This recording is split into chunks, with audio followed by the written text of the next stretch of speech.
Good morning, members, and welcome to Sovereignty Day at the Minnesota House of Representatives.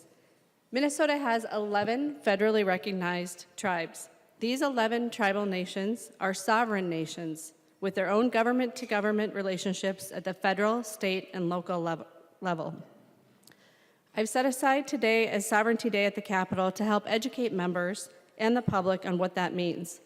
We have a full, engaging day planned, and I want to give a special thank you to Kevin Lobbins of our staff who organized the day, and for all the other staff who assisted.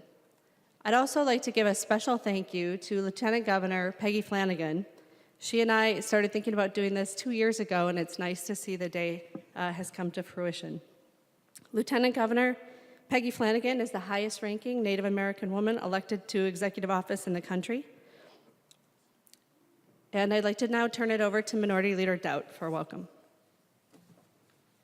Good morning, and a very special welcome to all of the tribal community leaders from all across our state. It's really an honor for us to have you here in our chamber and to welcome you as friends to our state capitol. I hope that members of the legislature will participate and ask questions, and really, I think there's an opportunity for all of us to learn from the presentations today.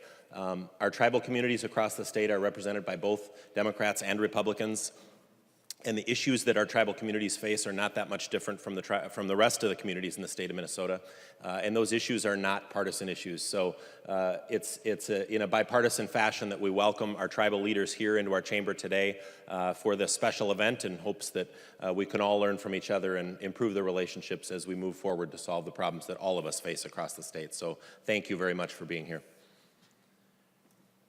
I'd now like to take a moment of silence for the passing of Norman Deschamps, longtime chairman of the Grand Portage Band of Lake Superior, Chippewa.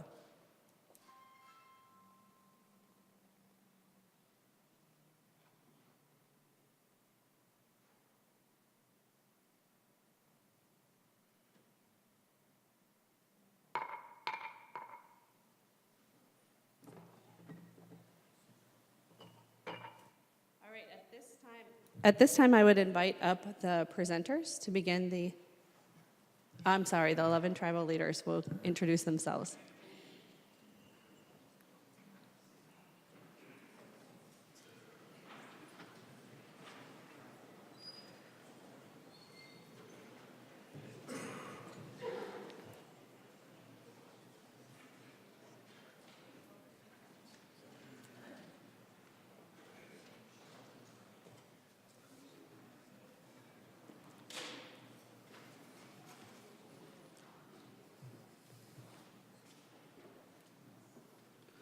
Aho, buju ginawa.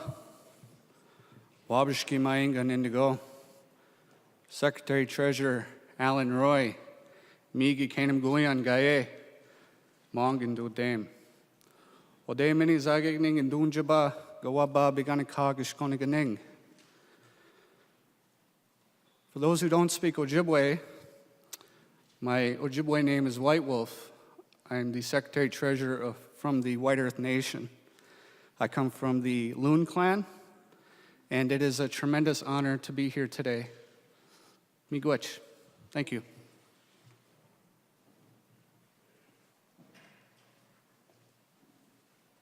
Matakayapi matakayapi ampetuashte Dakota ia patewichota michiapie washichu ia shalibaka michiapie damakota tintawinta hamatahan. Good morning. My name is Shelley Buck. I am the president of the Prairie Island Indian Community Tribal Council, and I'm excited to be here today. I am a Dakota, and I'm from Prairie Island. We are Betawakaton Dakota, those born of the waters. We have about 1,030 members in our tribe, about half adults, half children, and we're excited today, and I'm joined by my council, other council members, our general counsel, and our lobbyists. So, Badama Yayepi.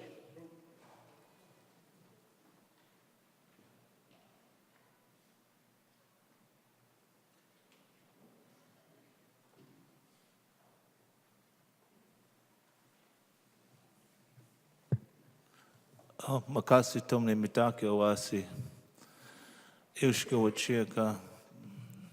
Pujuta zikapi makoche tansha demia. Dakota ia peta hoya to washichu ia Kevin Jenso maki api. Am petu te da kowi chokaki tokatage gruha mo ni pikekte. Daku o chichi yanki kte. My name is Kevin Jensvold. I am the tribal chairman for the Yellow Medicine Band of the Dakota people, a small reservation 120 miles west of Minneapolis area. I would like to say today that, we talk about introductions, but I'm conflicted to be here today, to be invited to a building that sits on historic Dakota land, referenced in an 1805 Pike Treaty. A supposed payment of $200,000 to the Dakota people that never occurred. That treaty was enacted on behalf of the United States, where two Dakota men signed away 100,000 acres of land. It includes the city of St. Paul. A place of our creation not very far from here, you may know it as Mendota, Bredota, Minnewoto. A place where those rivers meet is the place where the Dakota people came to be on this sacred earth. I'm conflicted by a building that holds in its rotunda the sacred stone of the Dakota people, the blood of our ancestors that is used in a sacred manner, the pipestone that rings that rotunda, and I've made that known many times here before. I share these things because I come in a good way to do the best I can for myself and my people, the ones that I'm responsible to and for. I'm conflicted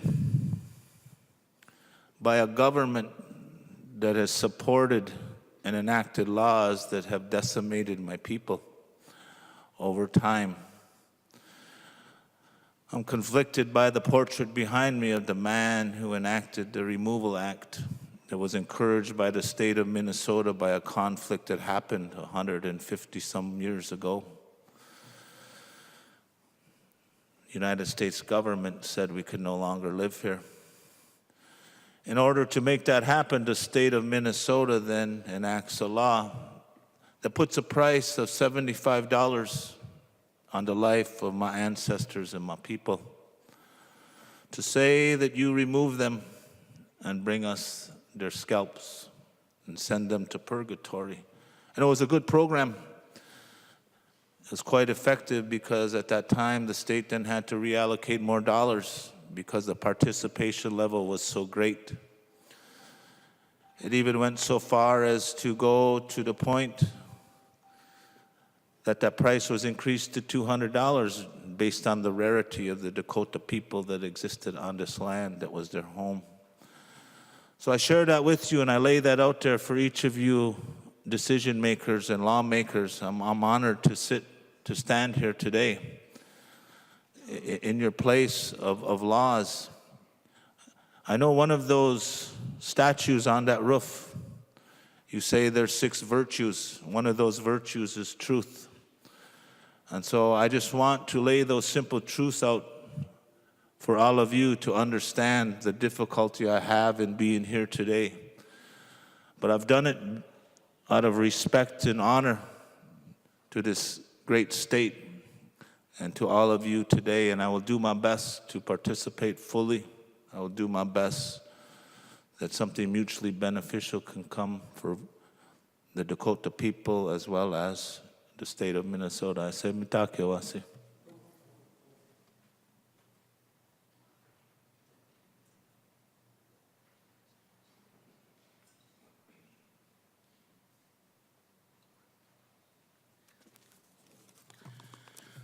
Oh, Madakiakbi.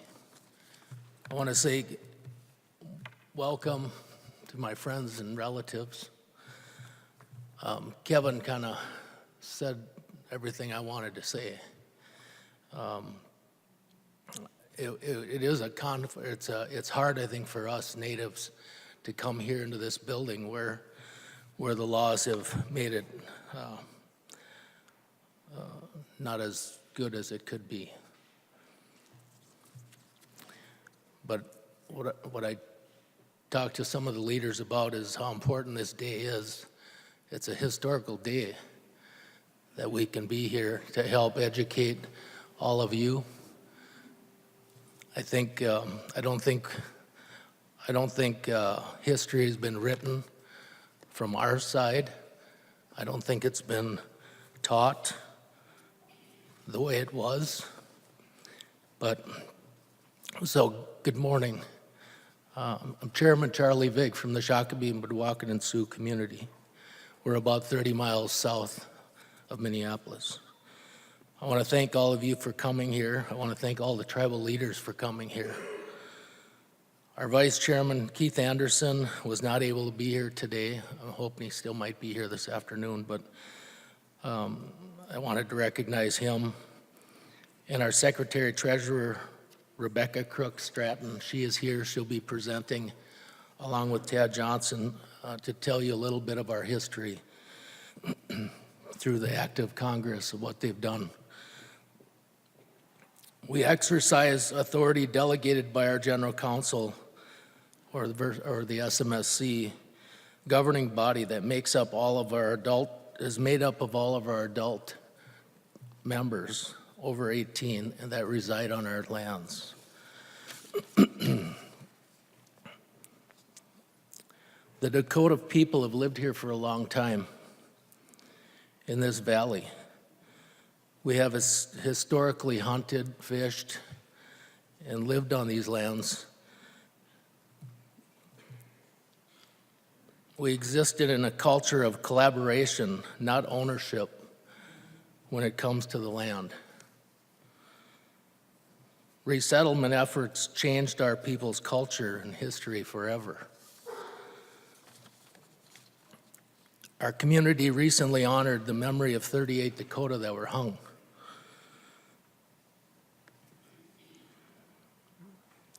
This event conducted by the U.S. Army was the largest mass execution in the country's history.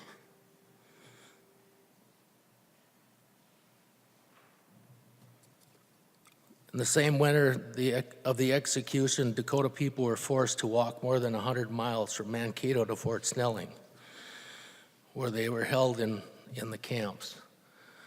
We just had a little debate on that in the paper about whether that was a good thing or bad thing. We don't believe it was a good thing. In 1863, U.S. Congress rescinded all Dakota treaties and ordered our removal from this state. Like Chairman Jensel said, put a bounty on our heads. This is a tragic history of our people and our relationship with the state and federal governments.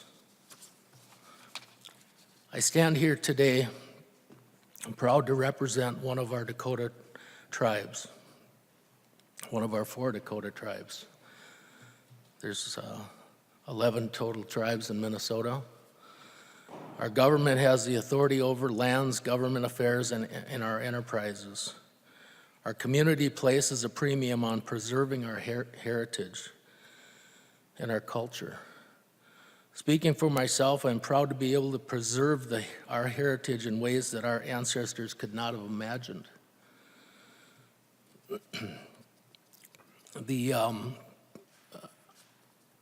I always tell people I'm a byproduct of boarding schools. My mother went to boarding school, and I'm sorry, it's just I'm the youngest of eight children, and none of us speak the language, but yet she was a fluent speaker.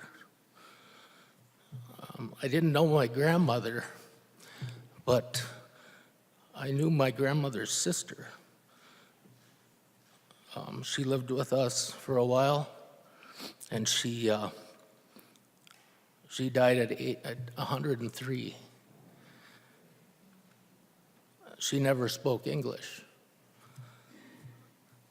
So when we talk about the uprising 156 years ago, a lot of things changed for us. It seems like a long time. We get told, we should get over it. We can just move on. But 156 years is not that long. My mother would have been about 100 years old right now. She had us young, or old. She was older.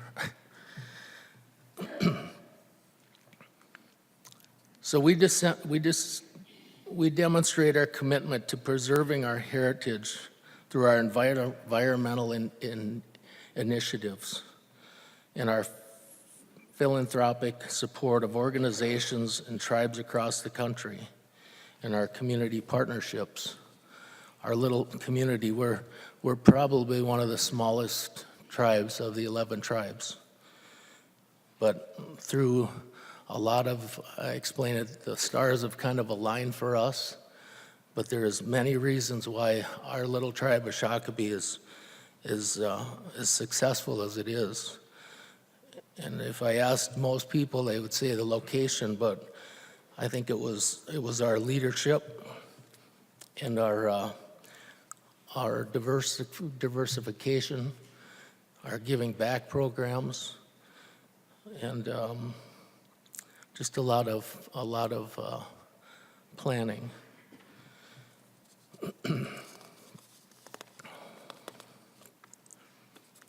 I had them print this for me large so I could read it. That's why it looks so big. Much of this would not be possible but for our enterprises. Some of us have, I think most of our tribes, I think there's 14 casinos in this state. We have Mystic Lake and Little Six gaming facilities, but we also have other offshoot little enterprises. We have an organic recycling facility. We have skating rinks, we have stores, gas stations. And these things help us become more self-sufficient. That's our goal, is to be self-sufficient. Again, I know we are limited on time, but I wanted to let you know you all have a copy of At a Glance brochure, and it highlights some of our activities in our community. I do want to invite all of you to visit our reservation this summer.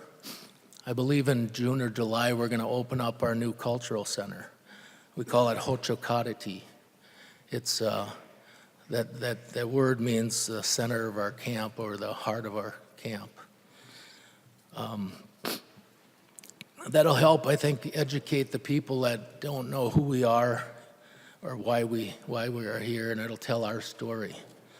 The majority of that building is for our people, though. It's to continue to teach, whether it's regalia building, pipe making, some of our ceremonial things, and relearning our language. Today, as we learn more about the relationship between this state and our tribal nations, I'd like to take just a moment to thank former Governor Dayton. In 2013, Dayton issued Executive Order 13-10, which affirmed the government-to-government relationship between the state and tribal nations and provided for meaningful consultation, coordination, and cooperation. This executive order has guided the great work of the state agencies and trained thousands of state workers in the histories, culture, and ways of our tribal communities. This training has been extremely important to strengthen and heal our relationships between the state and tribal nations. We look forward to working with the Walls and Flanagan administration to continue this work and look for ways to codify this work in state law so that this partnership will continue for future generations. I've sat in some of the meetings. It's usually a 2-day meeting. Today, I think Tad Johnson and Rebecca Stratton will try to condense that. We've tried it before. It works pretty well. We did about a five-hour condensation, and but it's hard to tell our story, our history, in what I believe is maybe an hour or two today. Again, thank you for this opportunity. I think this is a historical day. I hope everybody gets something out of this today, and thank you for being here.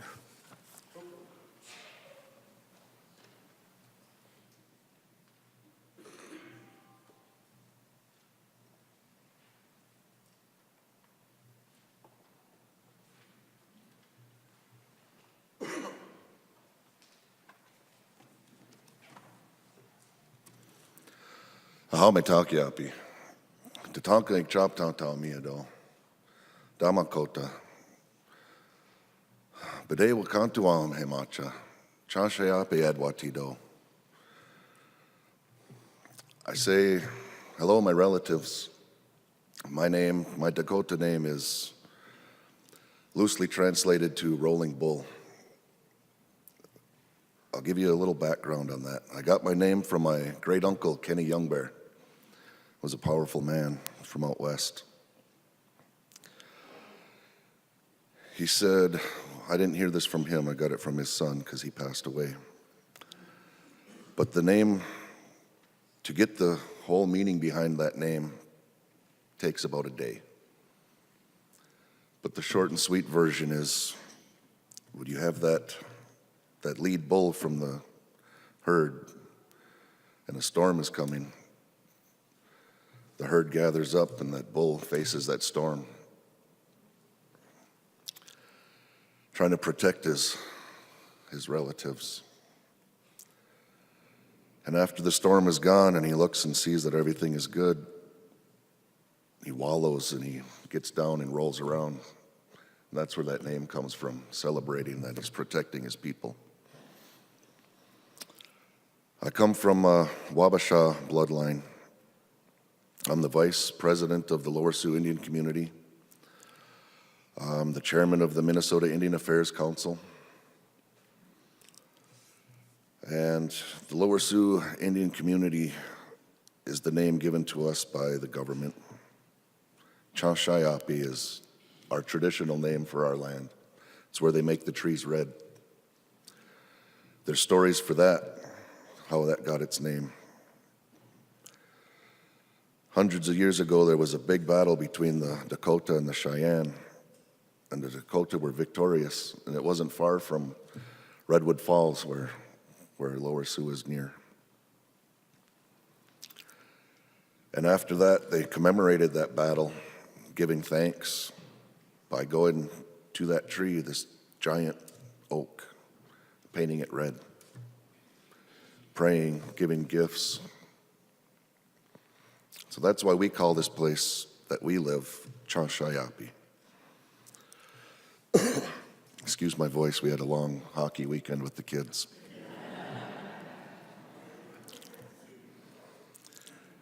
The significance of the area where Lower Sioux is, the boundaries that are whittled down to under 2,000 acres now. The Lower Sioux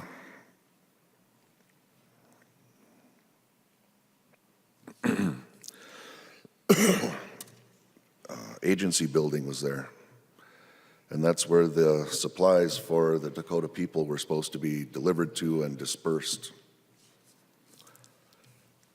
The part about our history that you probably did learn in school was 1863, the uprising, where our people were starving, didn't have what they were promised.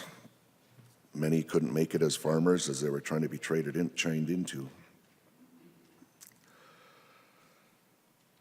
But that's just a little bit of our history. That's significant to the state, but just a small portion of our history. Currently, we've got just over 1,000 members.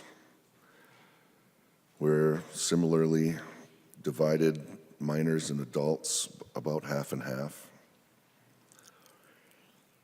We've got a total of 550 that live on those less than 2,000 acres. Inside our 10-mile service area, we've got just about 990.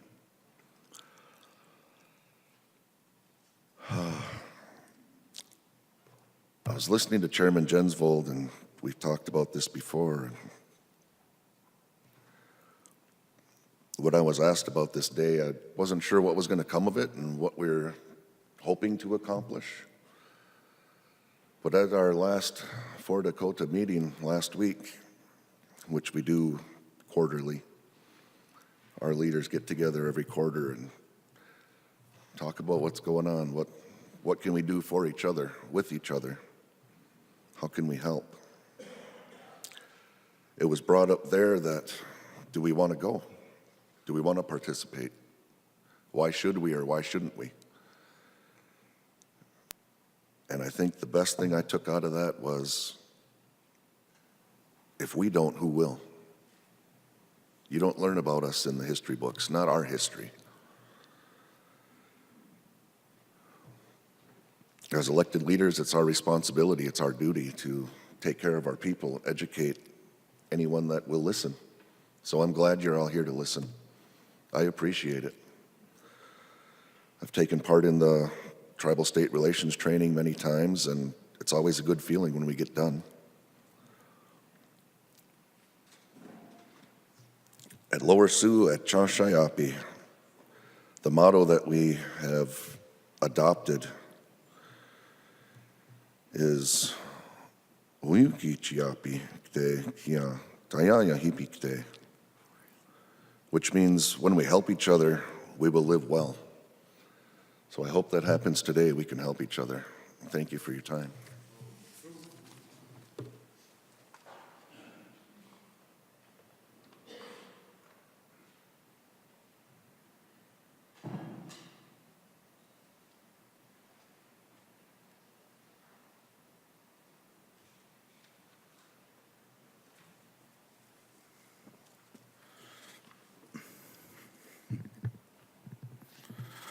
Bonjour, bi mosega no indigenous makon du dem misqua gamawi zaga gunning and donjaba. Bonjour wabanung jawanung nagabiunung duedenung. Bonjour naganas emanadu nanabuju mamnanaki. Miguich kishi gizis debiki gizis aniguk nishwashnan duna mijikig. Kinuna shug gichimanadu. We do kawashug gichimanadu. Kinuna shanam gichimanadu. We do kawashanam gichimanadu. Miigwechawesiwag, Benesiwag, Mitig, Zagaganning, Mino Bimadijuan, Anishinabe, Bimadijuan. Miigwech Anishinabeg, Miigwech. I just wanted to say a quick prayer. My name is Sam Strong. I'm Secretary of the Red Lake Nation. I just want to say a quick prayer in Ojibwe. I know I want to say miigwech to our Lakota and Dakota brothers from the south here, but also I wanted to be respectful of our history and our ancestry. And so we always open it up with that prayer. And that prayer talks about everything that we're thankful for. Our people, our lakes, our trees, the land that we stand on, the sky, the moon, the stars. And we ask for guidance from our ancestors to help us continue to guide us in the right direction. We say thank you to all the spirits of the world, the animals, the birds, all the creatures that we live in harmony with. You know, like many of my brothers and sisters said, it's hard for us to stand up here and not talk about all the injustices that happen to our people. But also, it's important that we bridge the gap and you guys understand what it is that we've gone through as Native people.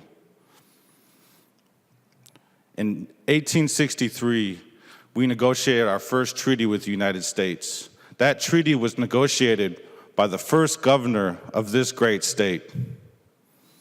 That treaty ceded over 11 million acres of land. The Red River Valley, some of the most pristine farmland in the entire world. The Red River Valley supports Minnesota, the United States, and even the world when it comes to providing sustenance for our people. That is the human race. When we pray, we don't pray just for our people, we pray for everyone. That sustenance is what we live off. This state was created off the natural resources of the Native American people, the timber, the minerals. This land created what we have. It allowed us to stand here and represent all of our people. And that treaty, we ceded that land for 5 cents an acre. But a lot of people don't realize it wasn't just that 5 cents an acre. It was to have perpetually sustenance, food for our people, education, job training, housing, a means to provide for a sustainable life for our people. And that has not happened. Our people are suffering worse than any other demographic in this state. We have 40% unemployment in Red Lake. We have the worst murder and suicide rates, the worst education rates, the worst health disparities of any demographic. Some of our people were living on the streets of Minneapolis and not being taken care of. Now, all of you did not create these wrongs, but it's important to recognize the wrongs of the past if we mean to correct them, if we mean to move forward in a good way. In today's world, our people are losing faith in our government. How can we change that? It's by being truthful about our past, about recognizing these treaties, and finally starting to take a long look at how we can change these disparities and honor the treaties that created this great state. Until that's done, those treaties will not be honored. And this state needs to be thankful for what we gave as Native people. And I'm glad this is a really good first start. And I wanted to say that, I'm one of these people that I believe in the power of the human heart. I believe in the power of humanity. That as human beings, when we recognize that our people are suffering, that we'll take steps to right those. So not only do we have that strength as a people, but we can help mend some of the injustices that we're perpetrating to Mother Earth as well. These are some of the teachings that our people brought forth. An ability to live with all of humankind, all of Mother Earth, the lakes, the rivers, the streams, the animals. And once we do that, once we bring unison to the entire circle, we will all be prosperous. Our people are our greatest assets. We need to give them the tools to succeed. And once we do that, once we complete that circle, we will prosper. We will overcome the issues that all of our communities face. But when we ignore these people, when we allow them to live on the streets and not give them the resources to succeed, it's a cost to our entire government. Right now, we're working on this homeless encampment in Minneapolis. And you know what we're seeing? Is that by actually serving these people and doing it the right way, it's going to cost this state less money, less emergency room visits, less medical emergencies. And not only that, but bringing these people back into society and making them a taxpayer, a contributing member of society, that helps all of us. Investing in our people is the biggest resource that we can do. By doing that, we'll build strength for all of us. And so I just want to end with an invitation. Please come up and visit our Red Lake Nation. We have over 12,000 band members, almost 1 million acres of land in northern Minnesota. Come and visit us. Come and visit our communities. You'll see great pride and strength in who we are. You'll see our children speaking our language, but you'll also see poverty. You'll also see a lack of housing. You'll also see a lack of resources.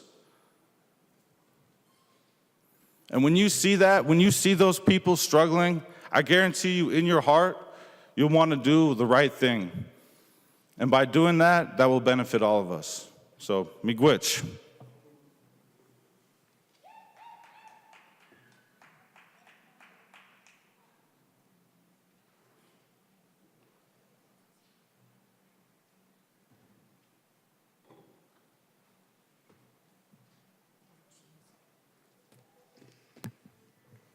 I'm a little short. Buju Anin, Kathy Chavers, Indigenous Cause, Ogama Akwe. I am Kathy Chavers, tribal chairwoman of the Boys Fort Band of Chippewa. We're located 65 miles north of the Canadian border. We have 2 sectors, which is our Lake Vermilion sector and also our Net Lake sector. We have 3,500 total enrolled tribal members. I want to thank the tribal leaders for coming today and their words of wisdom before you. And I also want to say I'm the president of the Minnesota Chippewa Tribe, which is our 6 bands of Fond du Lac, Grand Portage, Leech Lake, White Earth, Mille Lacs, and then Bois Forte. I'm very honored to be here before you today, and I really feel this is a very historic moment because history is being made because tribal leaders are in the House of Representatives today to provide some education, and education is key. I love what the tribal leaders are saying. There's a lot of historical trauma out there, and you just can't get over that. I was born and raised off the reservation. I did not learn my language and culture. I'm learning it now, and I've learned quite a bit. The language is very difficult. There's different dialects, but it's something that's been lost through historical trauma. And you'll find that through the education that you're going to receive today of how the boarding schools played a huge part in the loss of ourselves, our culture, and our language. My grandma was fluent in the language, and I did not know that and did not take advantage of that. And had I known that, I probably would have learned the language. But when you're in the boarding school and you're told not to say that and are hit and beaten for speaking and saying your language or doing your culture, you will not say that when you're trained not to say that. The presentations you have will be a short version. The Tribal State Relations Training is a huge progress at the state of Minnesota that Governor Dayton did with Executive Order 1310 to educate state employees on the programs and services that, and the tribal people that they serve. And I also will, and I think all the tribes will say, come and see us. They talk about tribal consultation. For you to know who we are, where we came from, and what we're doing, please come and see us. We're all different. We're all different 11 sovereign nations. We're very unique in our own way. As a matter of fact, in Net Lake, we're well known for our wild rice and our duck hunting. And each has their own quirk about them that they love to tell and the stories they love to tell. And so we invite you all out, and I hope you enjoy today. And again, I want to thank my fellow tribal leaders for coming today because, like Deuce Larson said, Chairman Vice President Larson said, if nobody's going to come here today, this would never be happening. Education is key. And we want to tell you who we are and where we came from and how we got here. Miigwech, thank you.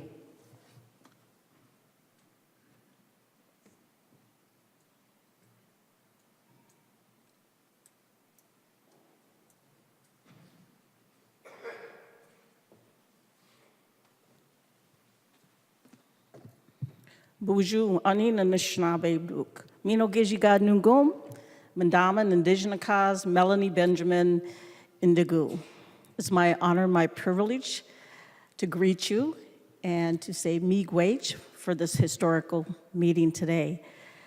And I am the tribal chairperson called the chief executive of the Mille Lacs Band of Ojibwe. And I've been honored and blessed to have been elected 5 terms and each of our terms are 4 years. I also have our Secretary-Treasurer, Sheldon Boyd, who is a Speaker of the Assembly and heads our legislative branch, and he is here as well. And we talk about what are best practices.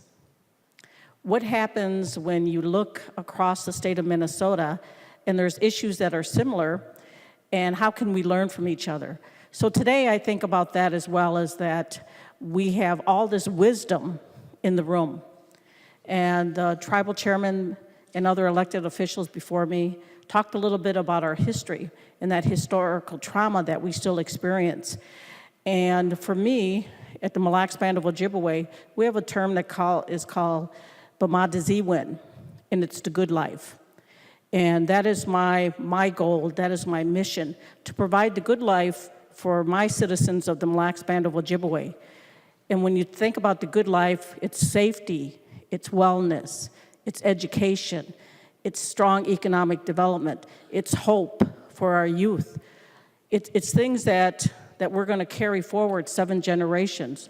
So we all have this really huge responsibility, and as elected leaders, that we love our jobs, and we also want to have the best opportunities for partnerships. And when I think about the Mille Lacs Band and all the opportunities that we have, that we provide for our citizens and people that are in our jurisdiction, that we want to strive and do better. Even though we have a lot of negative social ills that we're experiencing, the goal is to move towards the good life and do the best that we can on behalf of our people. Miigwech.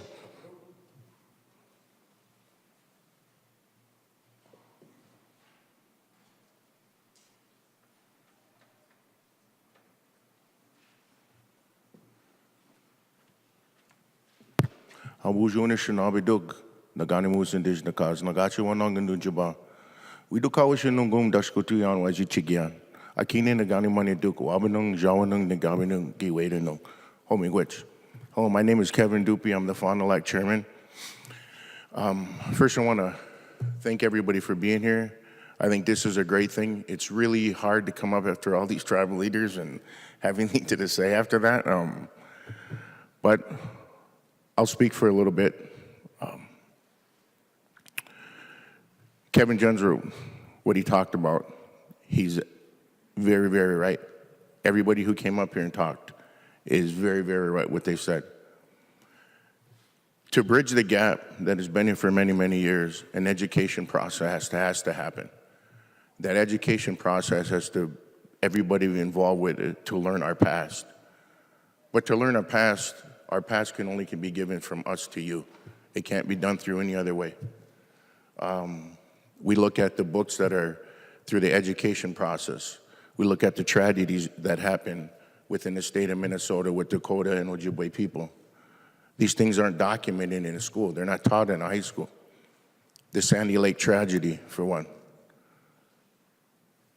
You have to be educated on it. You have to see our plight, the boarding schools, historical trauma. This country was built on timber, and believe it or not, it was built on beaver. And when you bring that to a generation today, they have no idea what you're talking about. How was the country built on beaver? Well, it was the fur trade. And it was shipped across the world to a different country, to a different continent. A different continent. So we have to look at these things, and these have to be brought out in a perspective where everybody can understand it. Every federal policy that was put into place under the Termination Act has failed. And the reason I'm bringing that up is for everybody to understand, if anybody in this room doesn't understand, that there was a Termination Act that was put on us to eliminate us from this land. Every act has failed.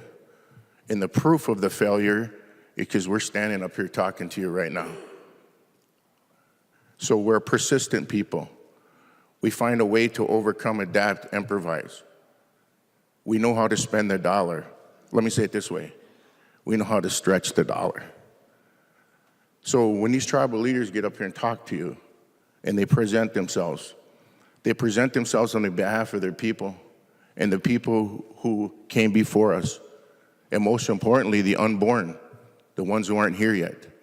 to secure a future for them and their children and their grandchildren. So today, I'd just like to thank everybody again for coming. Sit down, listen to what's going to be said today. Take it into your heart like Arniji said. It's here. And I want to say one other thing. The relationship between Dakota, Lakota, and Ojibwe people is a very, very long relationship. Some good, some bad. But we occupy the same lands that they did at one time and do. But there's also a relationship that very few people know. And that's a spiritual relationship through the ceremonial drums. So that relationship ties these two, Ojibwe, Lakota, or Buanag, in a manner that very, very few people understand. So when one of us gets hurt, whether it be Ojibwe or Lakota, we all get hurt. Miigwech.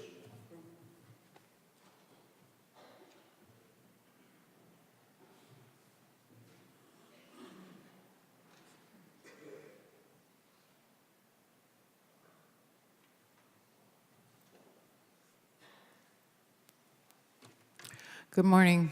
I'm Marie Spry. I'm from Grand Portage. I'm the vice chair for the Grand Portage Tribal Council. Grand Portage is about as far away from here as you can get in Minnesota. It's up on the north shore of Lake Superior, the most beautiful country in the world. We're having some hard times up there. We lost our chairman, Norman Deschamps, last week, and so we've got a lot of work to keep things going for him and for our community, for our people. I'm honored to be here today, but thank you.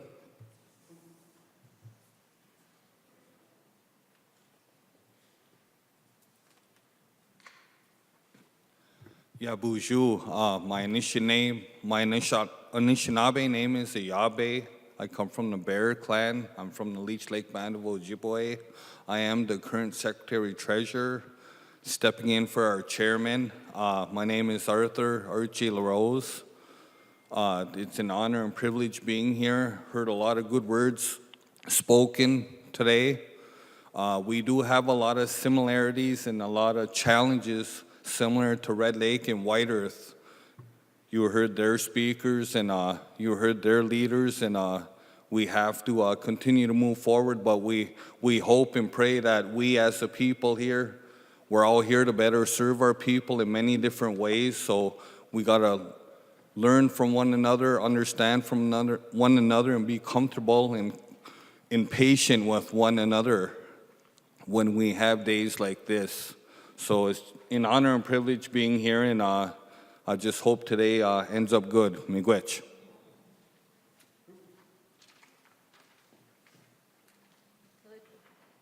The Lieutenant Governor Peggy Flanagan.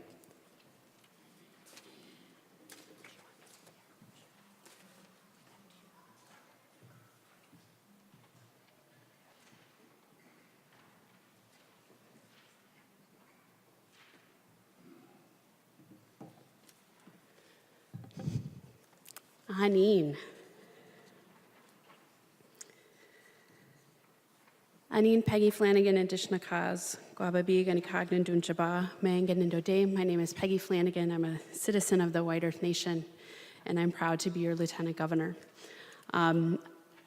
It feels good to be back home in the House chambers. And this is an incredible, incredible day. As I was sitting in the back, just thinking about how many times we had talked about the possibility of this day, and now it is a reality. It feels very, very humbling and very powerful. I wanted to express my deepest sympathies to the Grand Portage community, and the governor and I are so very sorry for your loss, and we all stand with you during this time. I remember when I was first elected to the House, and I saw many people in public office who didn't know much about tribal sovereignty, treaty rights, and our tribal nations. Today we have leadership in the House willing to take that seriously. A big thanks to Speaker Melissa Hortman for not only listening to the needs of our communities, but for also making sure that all members of the House are willing to listen and work in partnership. It is an exciting time to work on both sides of the aisle. Thank you to our tribal leaders for being here today, Our tribal communities and their leaders have historically been left out of conversations that happen in the legislature, and I should add, in the executive branch. So thank you to all of you who are here to learn more about our tribal communities across the state and how we can improve government-to-government relations. For all of you who came here with an open heart and open ears, let me, if I may, impart the one thing I've seen over the years inside and outside government that I think is at the crux of all of this work. Native communities are often invisible to policymakers, and for generations, governing has often been done to our people instead of with our people. It doesn't take much work to meaningfully consult with our tribal governments when bills we write and policies we consider affect Indian country. I would also like to add on this Sovereignty Day that the most important thing to take away is that sovereignty is not something that was given to Native people. We have always had it. The treaties you hear so much about were documents meant to reaffirm what already existed, sovereignty. And our governor, Governor Walz, has long asserted that those documents are the supreme law of the land. And yet those treaties have been broken and ignored.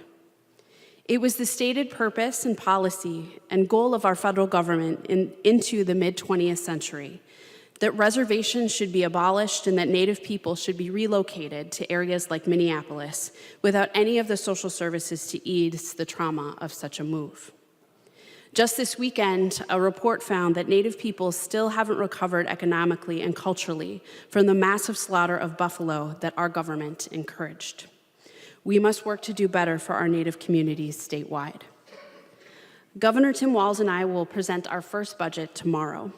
When we started this budgeting process, he turned to me one morning and said, "We should talk to our Native communities across the state when we are making these decisions. And moving forward, we should consult with every tribe before we craft our budget." I have to admit that because of my own internal junk, I hadn't even thought about the possibility of that. It shouldn't be news that we want to do that. It shouldn't be news that we're doing that. But it is because it's never been done. And it shouldn't be news that we visited Minnesota's 11 tribal nations and the urban community during our campaign and have returned to many of the communities since. As a result of those relationships and that consultation, our budget will include a proposal that supports the use of traditional healers as we look for Minnesota ways to address the opioid crisis. We will also prioritize tribal trainings at our Department of Transportation so that state employees, local road authorities, and county engineers understand how to respect treaty rights and tribal sovereignty. Our budget will invest in our state's tribal contract schools. This funding will be ongoing and tied to the education formula. This is a fight we had in this very room, and we hope to correct it. We will increase funding and holistic services to our parents who are incarcerated. Right now, 22% of the women who are incarcerated at the Shakopee Women's Correctional Facility are Native. 22%. We need to ensure that our babies are connected to their mothers. And most importantly, our budget will fund the creation of a task force on missing and murdered Indigenous women. Because too often, Native women at best are invisible and at worst are disposable. This task force will work to gather important data to ask the hard questions about how to address this and will be led by our communities. This is how states, local government, and the federal government must work in partnership with the sovereign nations and urban Indian communities across the country, working with them and not doing stuff to them. One way we've already done this work is when our revenue department worked to send expedited tax payments to any tribal nation that needed to get by during the recent federal government shutdown. This shutdown disproportionately affected Indian country, and we look for ways that the state could soften the blow. This need for partnership is also why, for the first time, the governor's office will have a tribal liaison in our Department of Public Engagement and Outreach, because I need some backup, y'all. That person will be responsible for relationship building with our tribal communities in addition to the governor and myself, and to ensure that our Native communities have a voice in our office. We're taking applications now, so please send good folks our way, and I couldn't pass up this opportunity to make that plug in front of all of you. As Governor and Lieutenant Governor of Minnesota, we are trying to rewrite the book on how states work with tribal governments, and I know that the House is doing this good work too. There's never been a Native woman in this executive office before. I'm figuring things out as I go along. And I hope and I ask that you'll give me feedback and do it in a way that helps me grow. A way that helps us grow together and a way that helps our people. The governor and I will most certainly make mistakes. There's probably folks on this side of the aisle who will point out more of them than others. The governor and I will certainly make mistakes, but we will also learn from them. We ask that you stand with us and work with us to make this happen. Let's be the nation's model for this work, working hand in hand with our executive branch, our legislature, and our tribal governments. Today is a really, really important day, and I'm honored and humbled to be a small part of it. Chimigwech, thank you. I'd now like to invite Tad Johnson and Rebecca Stranton up to begin the training portion. And while they come up, I will tell you that these are two leaders and two people that I look to for guidance and education, and it is a real honor that they are with us here today. And we'll see you at lunch.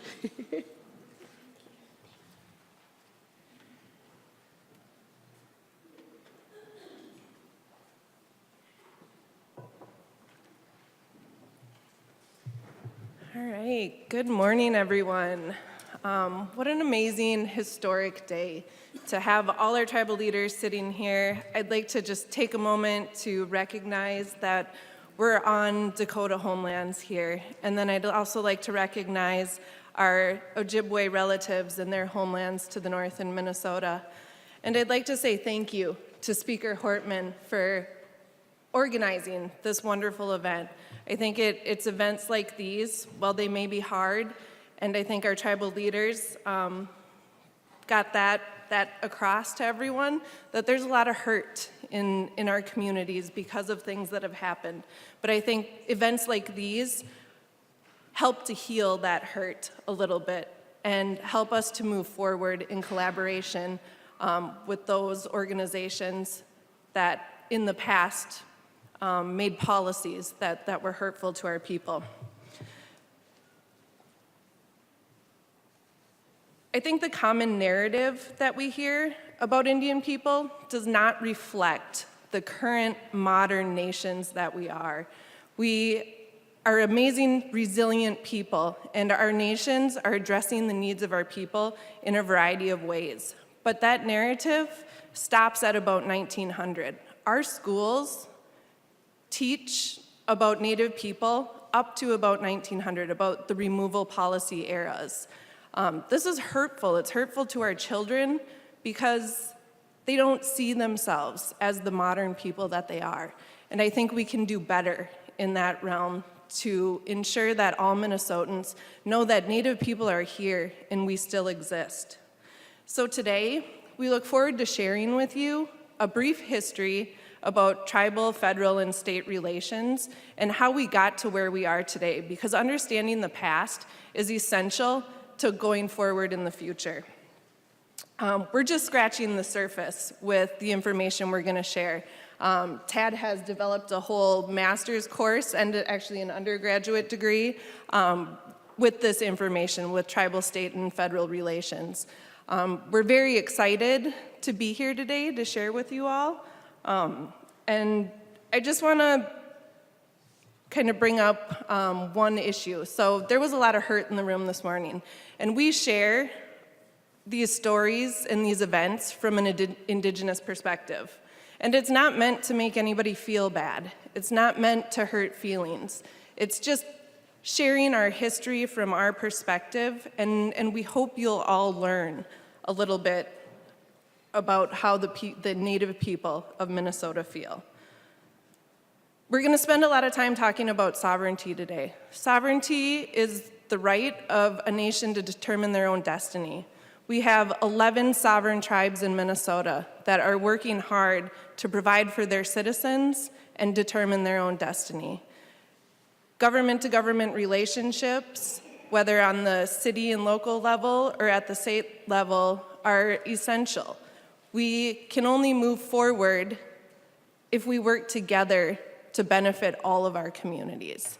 So all of you should have this little packet on your desks or on your chairs.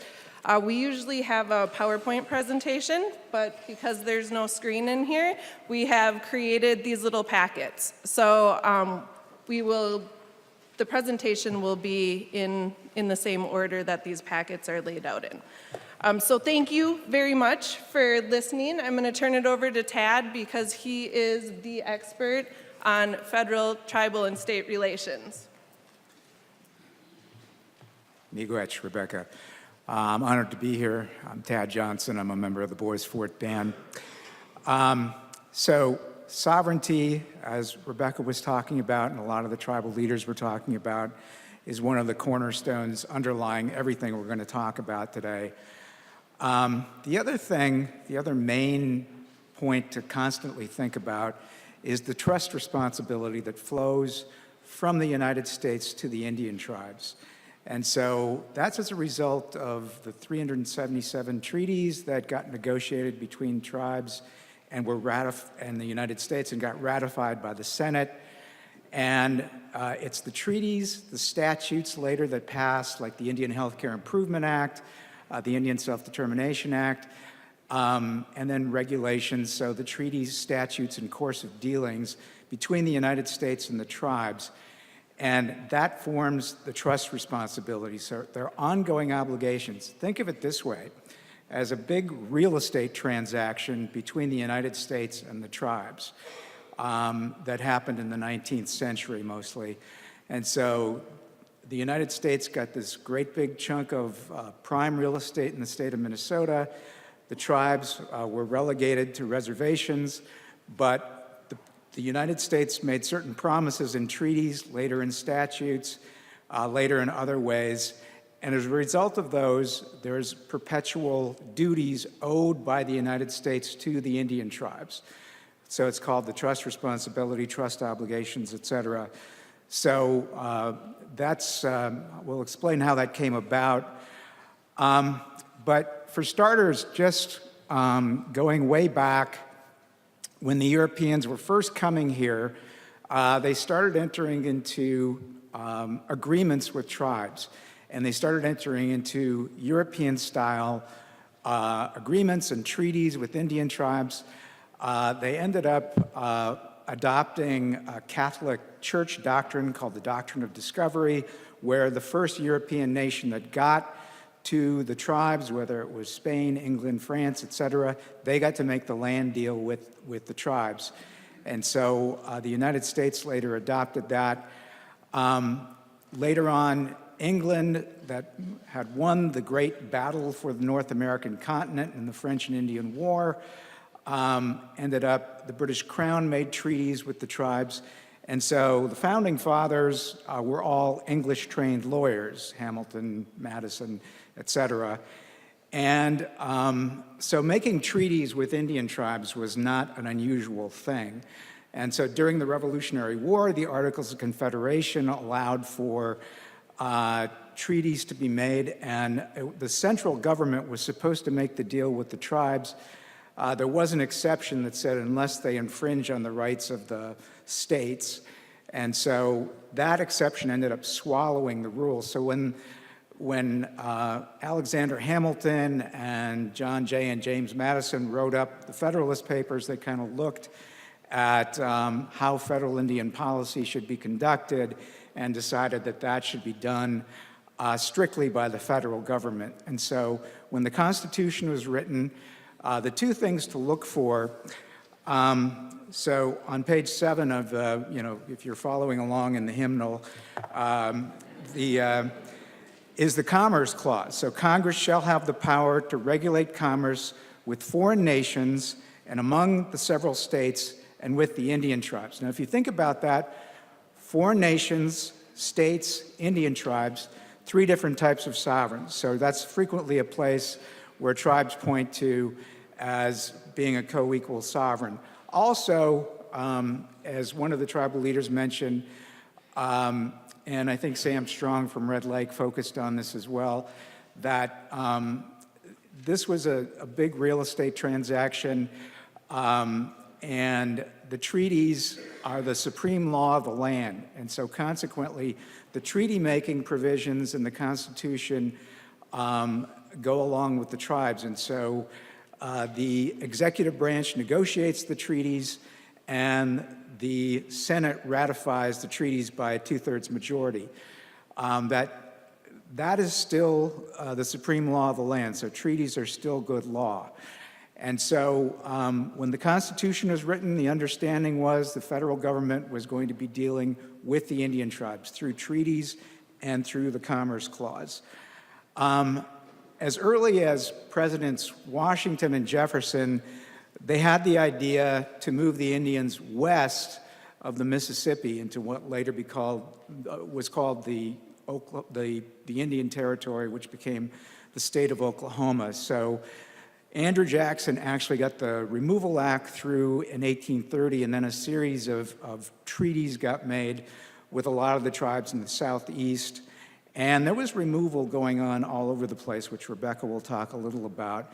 But the most famous and one of the more sad chapters in American history is the Trail of Tears, where thousands of folks, mainly from what are referred to as the 5 civilized tribes, and I'm doing air quotes there, but for example, they wrote treaties for each of those. So the Cherokees got removed by the Treaty of New Echota, and it was voluntary, as it was written in the law, but it was done at gunpoint. So thousands of people died on the Trail of Tears. But that wasn't the first or the last time that Indian tribes got moved around. It happened here in Minnesota.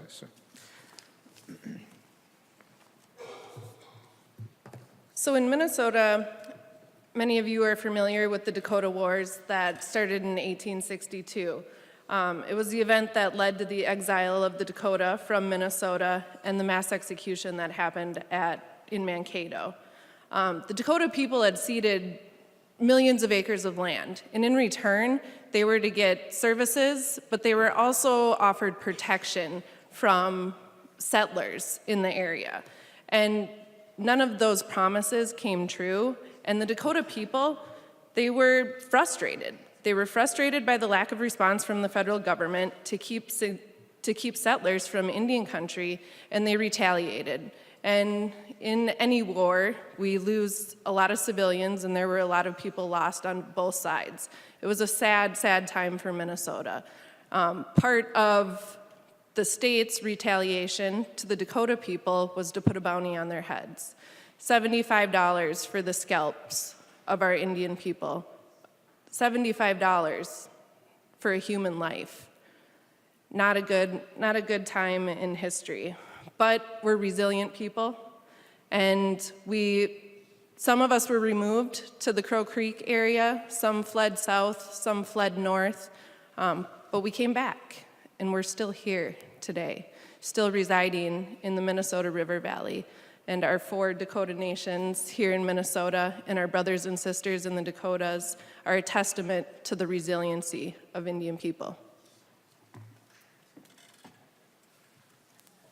So in spite of the fact that the Constitution had some provisions with regard to Indian tribes, things did not come clear until Chief Justice John Marshall, who you all know from writing Marbury versus Madison. You probably read it in your high school civics class. But Chief Justice Marshall, page 10 and 11, did 3 cases that kind of laid the foundation for all of federal Indian policy. The first one, 1823, Johnson versus McIntosh. And there had been a series of laws called the Trade and Intercourse Act. The first one in 1790 basically said that the land deal, commerce has to be done by the United States. and if there is a land deal, it has to be done by the United States. That was clarified in 1823 in Johnson versus McIntosh, when Marshall essentially said that tribes are going to have the right to occupy the land until the land deal gets made by the United States. So the United States became essentially the land broker. The United States had to make the deal, usually a treaty, with the tribe for the land. So individuals couldn't do it. They wanted to make deals with Indian tribes to get land. States couldn't do it. It had to be the federal government involved in land transactions. And tribes got Aboriginal title or original Indian title as a result. And so Johnson versus McIntosh, federal government does land deals. Second case is there's a quote from it on page 10, and that was a case called Cherokee Nation versus Georgia. And the Cherokees read the Constitution, and they were having a hard time with the state of Georgia, and they said, well, we're the functional equivalent of a foreign nation, so we should go straight into the Supreme Court. And they got up to the Supreme Court, and Justice Marshall kind of laid out what their status was. And basically what was important in this case was not necessarily what the court held, which was the tribes are more like domestic dependent nations. But what Marshall said in this case was that the United States is like a guardian and the tribes are like wards. And he said the United States is overseeing Indian lands and resources, and the tribes are in a state of pupillage. And he also said that the relationship between the tribes and the United States is unlike that between any other two peoples in the world. Cherokee country had gold in it. The state of Georgia was very interested in making laws over the Cherokee reservation, and that's what the Cherokees were there to complain about. But it wasn't until the next year there were several preachers, ministers that went on to Cherokee lands. One of them was a guy named Worcester. And Worcester got arrested for preaching on the Cherokee lands. And the Cherokees were okay with that. They were fine with Worcester coming. But the state of Georgia said, no, we are making regulations over the Cherokee Nation. And Worcester, you have violated them. So they threw Worcester in jail. He appealed it all the way up to the Supreme Court. He was represented by the former Attorney General of the United States, William Wirt. Georgia didn't show up. And so then Marshall really let them have it. And for your purposes, this is probably the most important case we're going to talk about today. But what Marshall said in this case was, the laws of Georgia shall have no force on Cherokee lands. And that means the laws of Minnesota shall have no force on Indian lands. And so that's why when you walk onto a reservation, you're on a completely different jurisdiction. Now, later on, there was a corollary to that. The laws of the United States apply on Indian lands. The laws of states can't apply on Indian lands if the Congress allows it. Mainly, that was done in 1953 with Public Law 280, allowing for state criminal jurisdiction to apply on reservations. But Worcester versus Georgia is basically the underlying case for the relationship between states and tribes. And so the relationship is mainly between the United States and the Indian tribes, and the states are sort of excluded from that relationship unless the United States Congress allows you in. And so when you're analyzing Indian issues, do this analysis. Always ask yourself first, has Congress acted? When looking at Indian policy, look and see if there's a treaty or a subsequent act of Congress that kicks in.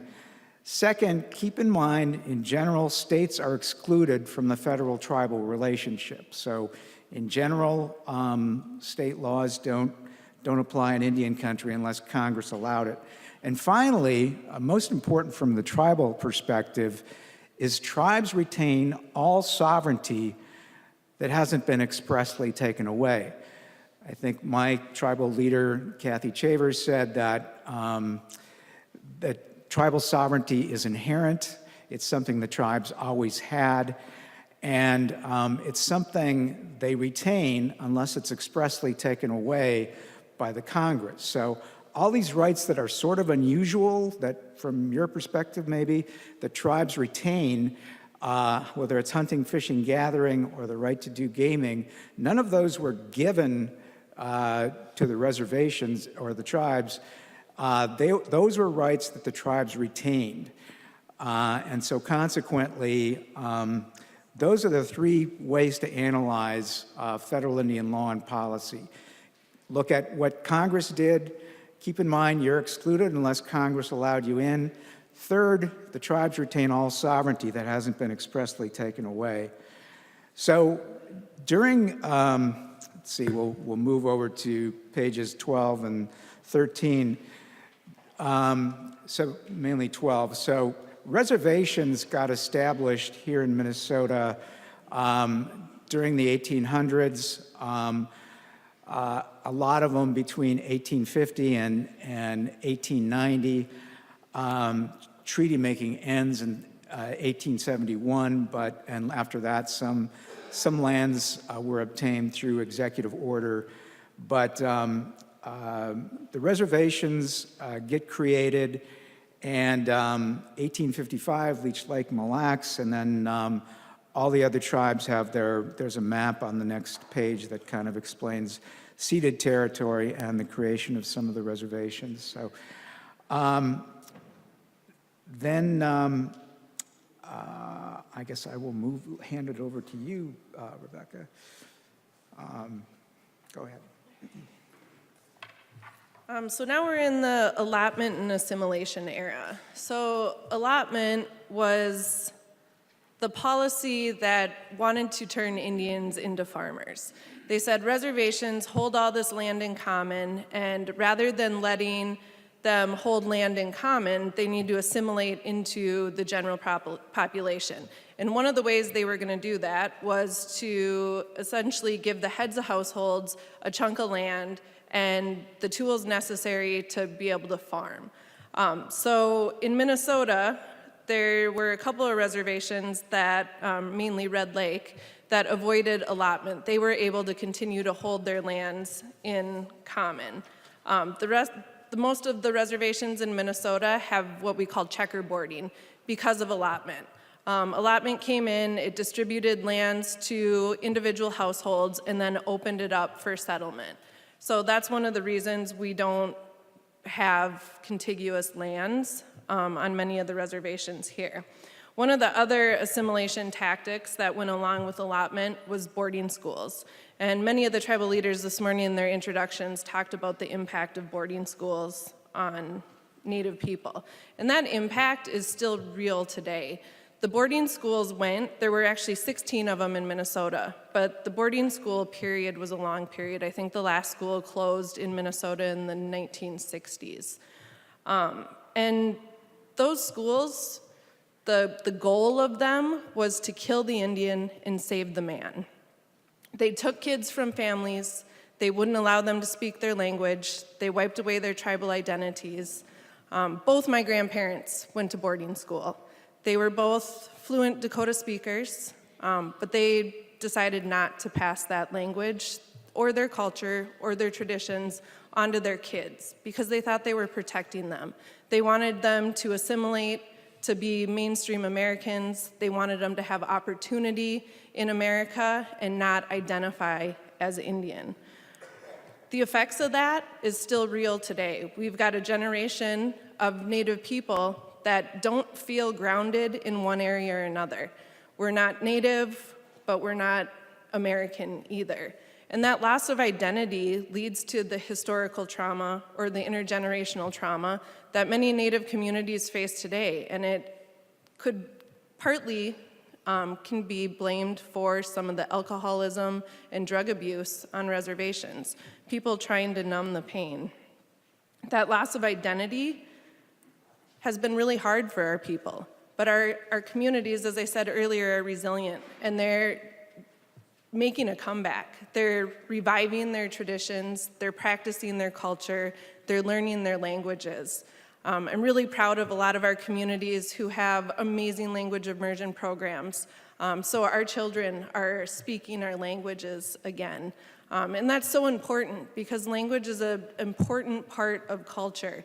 And Native Americans are a political class and not a racial class. And part of that distinction is having our own culture and tradition that's distinct from everybody else.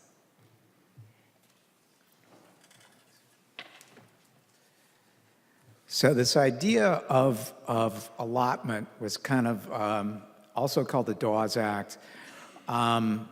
There was kind of a slippery slope of policy that occurred starting with the end of treaty making in 1871. So I used to work for the U.S. House, and the House was kind of ticked off in 1871 because treaty making was done by the executive branch and sent up to the Senate, where they ratified the treaties by a 2/3 majority. And so the House was literally left holding the appropriations bag.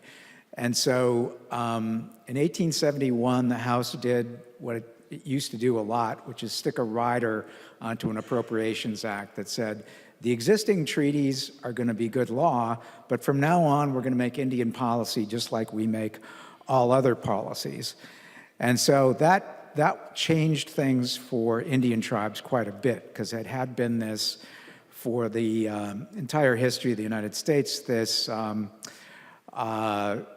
nation-to-nation treaty-making idea. And it begins a slippery slope of policy that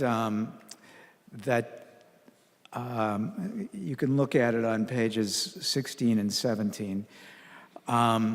So after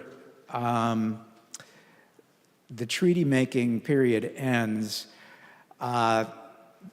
there's kind of a gray area on Indian law, and it's kind of like who's going to have authority over what. So Crow Dog's photograph is on page 17. Crow Dog was a tribal leader from the Lakota. It was Indian territory out in the Dakotas. And he killed another tribal leader named Spotted Tail. And so the issue in Ex parte Crow Dog was, this case goes all the way up to the Supreme Court with the question of Indian kills Indian in Indian country, who has jurisdiction? And the Supreme Court ends up saying Indian kills Indian in Indian territory, the tribes have jurisdiction. There were traditional remedies among the Lakota people. So the Crow Dog family would give a certain number of horses or certain other types of payment to the Spotted Tail family. And so that was how they did things. However, the United States stepped in and said, all right, we're going to take a look at this, and actually we think major crimes should be tried by the United States. So they passed the Major Crimes Act in 1885. In Minnesota, that applies on these days on Red Lake and Bois Fort, and also White Earth and Mille Lacs. But the Major Crimes Act essentially originally had 7 major crimes in it: murder, rape, etc. And it was the United States taking more jurisdiction over Indian country. Then in 1886, a case called U.S. versus Kagama goes up to the Supreme Court. The question there is, could the Congress do that? Did they have the authority to make these types of jurisdictional decisions with regard to Indian tribes? And the U.S. Supreme Court says yes. Then it was kind of Katie bar the door on what Congress could do next, because in 1887 they passed the Dawes Act, or the General Allotment Act. As Rebecca was saying, what the Allotment Act was, on the East Coast, you had your do-gooders who wanted to make the Indians farmers, and out west, they kind of saw some nice grazing lands, some nice timber lands, in the reservations. And by 1887, most of the tribes were now on reservations, and a lot of the lands were being taken up by settlers, the Homestead Acts. And so they started dividing up the reservations. So they would, if this were the reservation, they'd go, this little square goes to the Crow Dog family, this goes to the Spotted Tail family, this goes to the Smith family, this goes to the Johnson family, et cetera.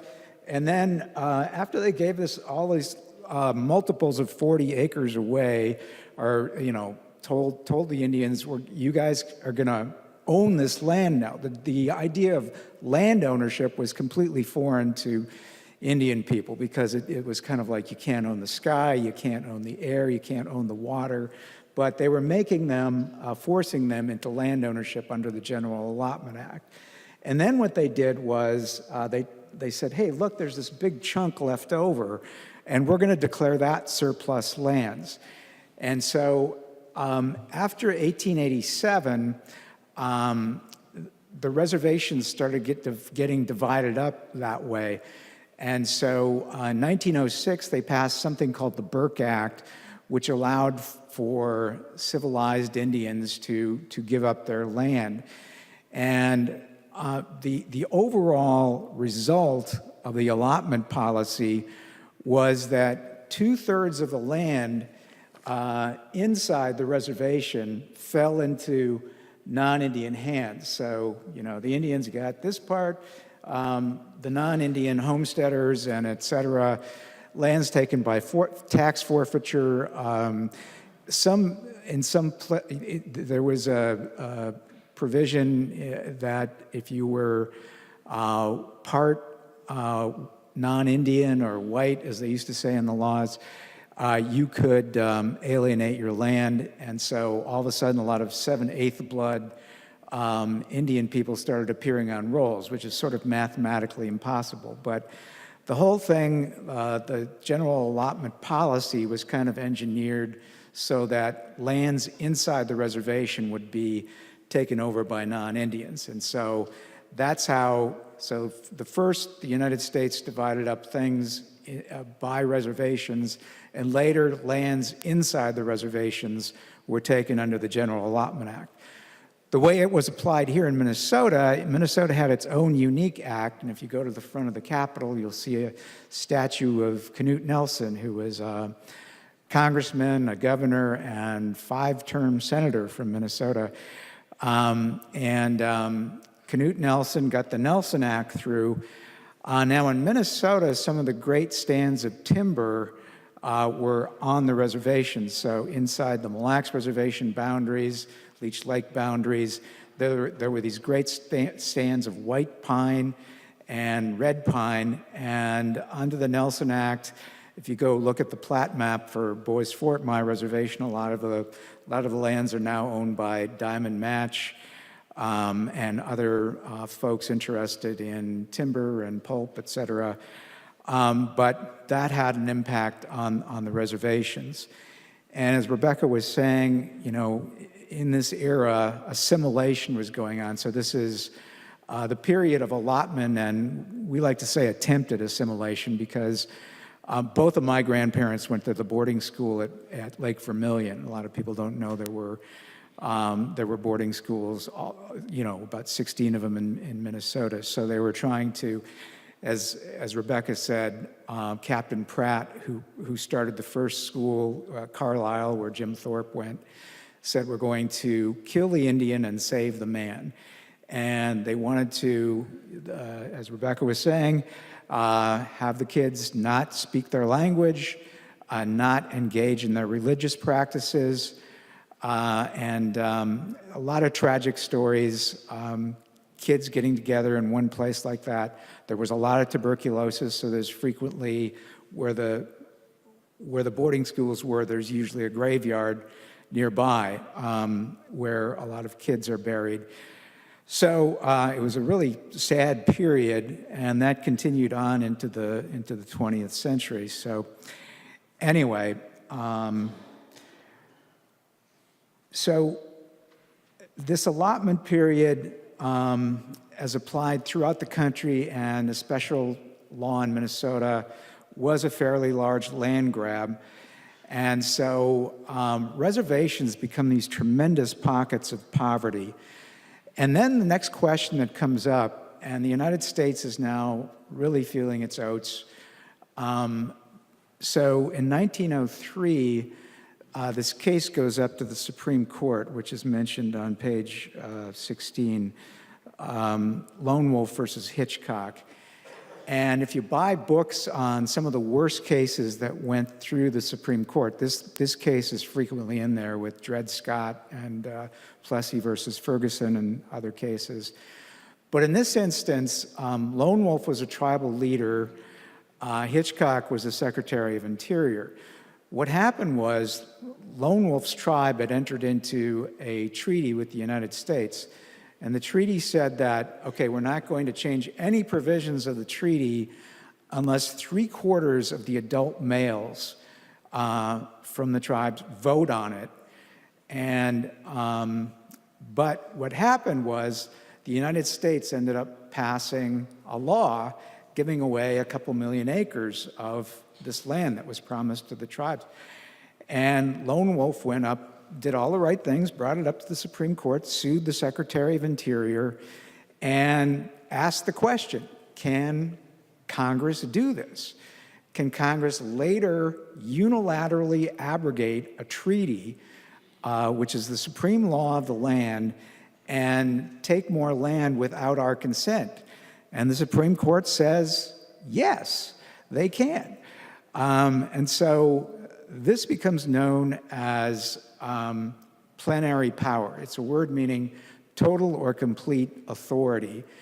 And the tribes don't like that word and don't acknowledge that the United States has that, because tribes ended up, in later cases, asserting the fact that they have inherent tribal sovereignty and they retain all sovereign status, all self-governing rights that the federal government hasn't expressly taken away.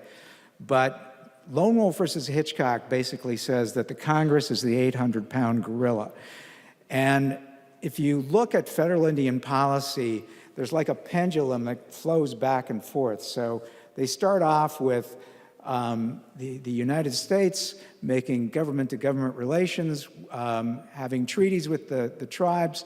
Then we go to allotments where the United States is taking over all of the tribal lands, and also the Supreme Court saying that Congress can do whatever it wants to you. And so the pendulum is going to swing a couple more times before the history is done. But as a result of Lone Wolf versus Hitchcock, which is a case that's still cited today, the Congress has a great deal of authority over tribal lands. Now, my grandfather was actually in the boarding school at Vermilion. He ended up, he was an orphan, so he actually lived there, and I was asking my late mother why he was in every photograph in the museum, and she said he actually lived at the boarding school because he was an orphan. So he finally left the reservation in 1917 with General Pershing and the American Expeditionary Force that went over to France, and he went into World War I. The interesting thing about World War I was between 9,000 and 12,000 American Indians ended up enlisting in the Army. And Indians have fought in extraordinarily high proportions, probably higher than any other group in the United States. And it's part of it is they admire warriors, and so two groups that are revered on reservations tend to be tribal elders and military veterans. And that's why our flag bearers are all military veterans here this morning. But those between 9,000 and 12,000 American Indians that went in and fought on the American side in World War I were not citizens of the United States. And so, so there were, you know, Indian people in the Revolutionary War fighting on the American side. There were, you know, every single war, and, you know, the Articles of Surrender during the Civil War were actually scribed by an Indian from upstate New York. So Indians had been involved in, but they were not citizens, no right to vote, et cetera. So 1924, as a result of the service of American Indians in World War I, or the Great War as it was known back then, in 1924, they finally conferred Indian citizenship onto tribal members. Now, some tribal members had mixed feelings about that because they were, you know, sovereign nations, but by 1924, a whole bunch of stuff was taken away, so the right to vote was also quite valuable. So, oh, it looks like I keep going. Huh? Okay, so next page.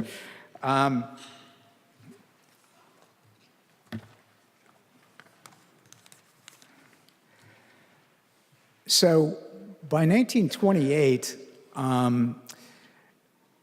folks are looking at reservations and the results of the allotment policy. And a group of anthropologists, other folks, go out and look at what's going on the reservations. There's high rates of unemployment. Employment is almost non-existent. The implements of farming, which had been promised under the allotment policy, were never really provided to the tribes. And tribes were these great pockets of poverty, despair, alcoholism, all kinds of problems. And they basically write this report and say this allotment policy is not working. And so, as with a lot of things, the report gets written in 1928. In 1934, when FDR comes in as president, he appoints a very liberal gentleman from Chicago named Harold Ickes to be Secretary of the Interior. The Commissioner of Indian Affairs, which is an important job in the history of Indian policy, John Collier, and then a young lawyer named Felix Cohen. And if you walk into any tribal attorney's office, you'll find a copy of Felix Cohen's Handbook on Federal Indian Law. And it's basically, Felix Cohen was one of the first attorneys that looked at all the cases that had gone up on Indian policy to the Supreme Court, all the treaties, all the statutes that had passed, and created a treatise on federal Indian law. Now that gets updated every few years now by law professors.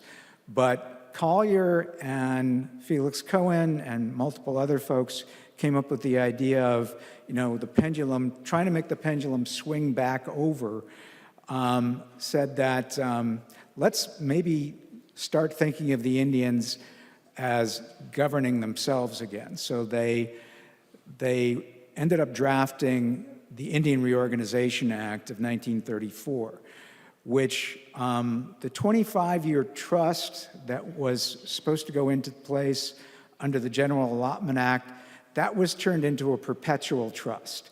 So lands on reservations that go into trust status are now in trust status into perpetuity, so forever. They recognized that a lot of lands were wrongfully taken, so they put provisions into the IRA, as it's called, to allow tribes to repurchase lands and then place them into trust status. It also encouraged tribes to have constitutions under the aegis of the Secretary of Interior and secretarial elections. So this was important for 6 of the tribes that are here today, 6 bands. All the Chippewa bands, except for Red Lake, are under the aegis of an IRA constitution to this day. So the Minnesota Chippewa tribe is itself a federally recognized tribe. We say there's 11 tribes in Minnesota, but the Minnesota Chippewa tribe is its own federally recognized tribe. And then all the Chippewa bands except Red Lake are part of the Minnesota Chippewa tribe, and they still have an Indian Reorganization Act constitution. Under that, there's still secretarial elections, and the Constitution still exists. The bands have become more autonomous over the years, but they're still under that, that particular Constitution. Other tribes have different types of governments in Minnesota. So we're almost coming up to Rebecca's part here. So then the pendulum, after 1934, starts swinging the other way in the 1950s. So there was a policy actually called termination. I mean, today we'd call this leave no Indian behind or something like that, but back then it was actually called the termination policy. So it started off with a House concurrent resolution passed by both the House and the Senate that said, we're going to, okay, this thing that goes on with the Indians, this trust responsibility, we're going to end that for some of the tribes. So during that period, starting in 1953, the policy got passed, and then they started passing laws terminating individual tribes. Altogether, 109 tribes got terminated. The closest one to us here is the Menominee over in Wisconsin. About 60 tribes got terminated over in California. Tribes got terminated throughout the country, South Carolina. That was the policy.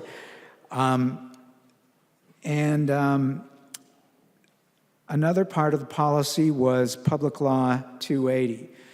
And that ended up conferring criminal jurisdiction onto, from the federal government. So the usual jurisdictional scheme on reservations was it's like at Red Lake and Boys Fort today, which is that criminal misdemeanors go to tribal court and major crimes go into the federal court. And that was the scheme throughout the country. In 1953, Congress picked out 5 states originally, Minnesota, Oregon, California, Nebraska, and Wisconsin, to be mandatory Public Law 280 states. In other words, the criminal laws of the state are going to apply on the reservations. Now, tribes have concurrent criminal jurisdiction, so they retain a great deal of authority. When Alaska came in as a state in 1959, that became a mandatory Public Law 280 state as well. Other states have adopted parts of Public Law 280, conferring state jurisdiction onto reservations. But this is one of those times when Congress allowed tribes to intervene on the federal-tribal relationship. So Minnesota was one of the states, and partly, I think, because of the checkerboard of land ownership on the reservations. There were Indians and non-Indians living on the reservation, but Red Lake is one solid block of land that's much of which has not fallen out of Indian hands. So, and Boys Fort managed to get out of Public Law 280. You can retrocede as a result of the 1968 Indian Civil Rights Act. So St. Louis County and Coochin County didn't want jurisdiction over Boys Fort, and so today they have their own court system, a law-trained prosecutor, law-trained public defender, law-trained judge, and a contract with a county jail to put folks into. So anyway, but for the rest of the state, Public Law 280 is still in effect, which causes complications all across the board. So I will let you chat about relocation. So during the termination era, at this point, we're tribal nations are really feeling like the federal government is a little bipolar with this pendulum swinging all over the place. But another one of the assimilation policies was the Indian Relocation Act. This was passed in 1956, and it was essentially providing transportation to rural areas, rural Indians specifically, and relocating them to large cities with the promise of vocational training, help finding housing, among other programs that was going to help them assimilate into the workforce. Again, they offered all these programs and assistance, but never really came through. So there wasn't the resources for housing. There was a lot of racism. The training programs weren't there. So the relocation program essentially left a lot of the Native people homeless and without jobs in urban centers. A good chunk of them did their best to get back to the reservations, but that's one of the reasons we see high concentrations of Native people in cities like Chicago, in Minneapolis, was a result of the Indian Relocation Act and termination period. I think the federal government has always looked at assimilation and Native people as the Indian problem. How do we fix the Indian problem? And every time the pendulum swings back, it's assimilation policies rather than thinking the other way about self-determination policies. So Tad's gonna continue on and talk a little bit about the Indian Civil Rights Act and then moving into the self-determination era. Thanks. And the Speaker's office asked me to remind you that if you have questions, we're going to do a question and answer period.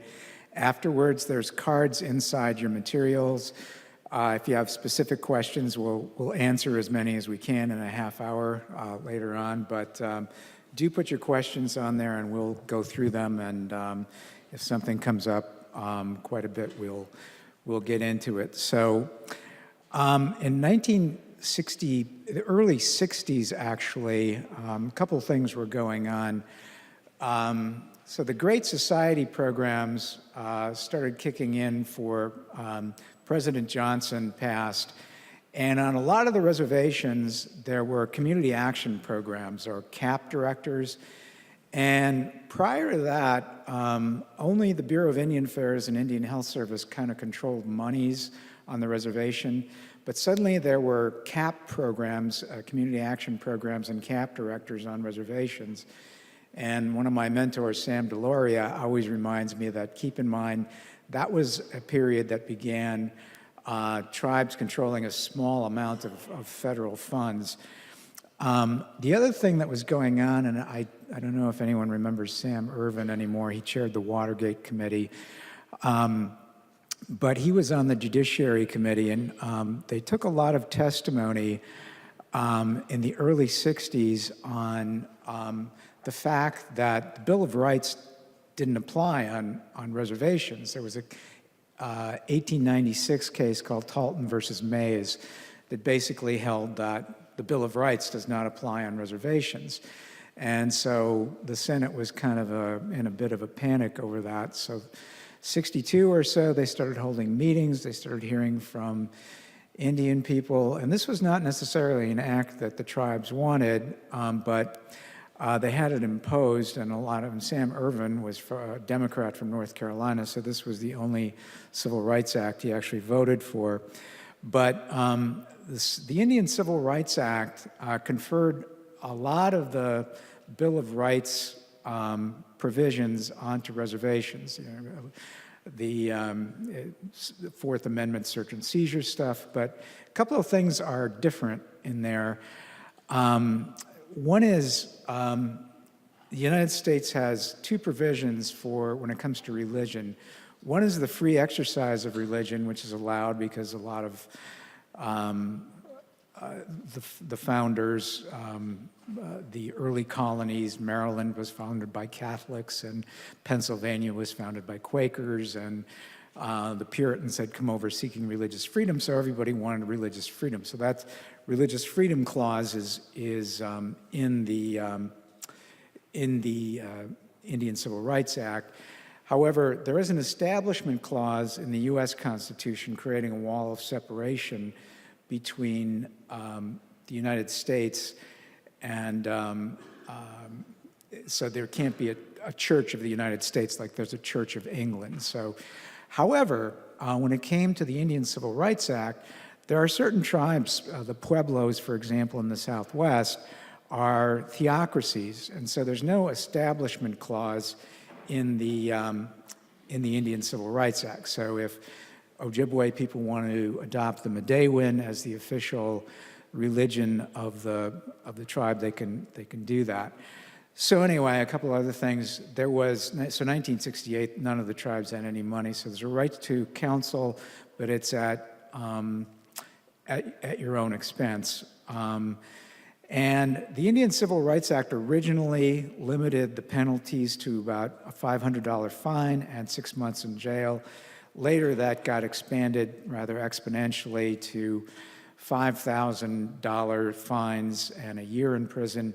And now, with the passage of a couple of other laws, they can do treble damages and can stack penalties on penalties where they can ultimately put folks in jail for 3 years. So anyway, the Indian Civil Rights Act provided a lot of the same rights on reservations. It wasn't until, the extent of the act wasn't really figured out until for 10 years, Indian people were going into federal district court. And state courts and tribal courts are courts of general jurisdiction, so you can bring all your problems there.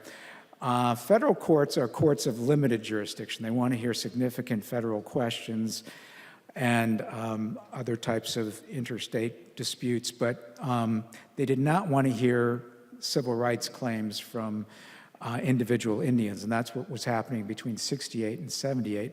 So in 78, a case called Santa Clara Pueblo versus Martinez went up to the Supreme Court, and the court said, the only time we're going to hear these civil rights cases is going to be if somebody's in jail, if somebody, if they're saying they were wrongfully jailed by the tribe, they do a writ of habeas corpus, only then are we going to step in. The rest of the time, the interpretation of the Indian Civil Rights Act is going to be up to the tribe, the tribal court, the tribal council, et cetera. So it's very much up to the tribes to interpret the Indian Civil Rights Act today, unless the case ends up going to federal district court.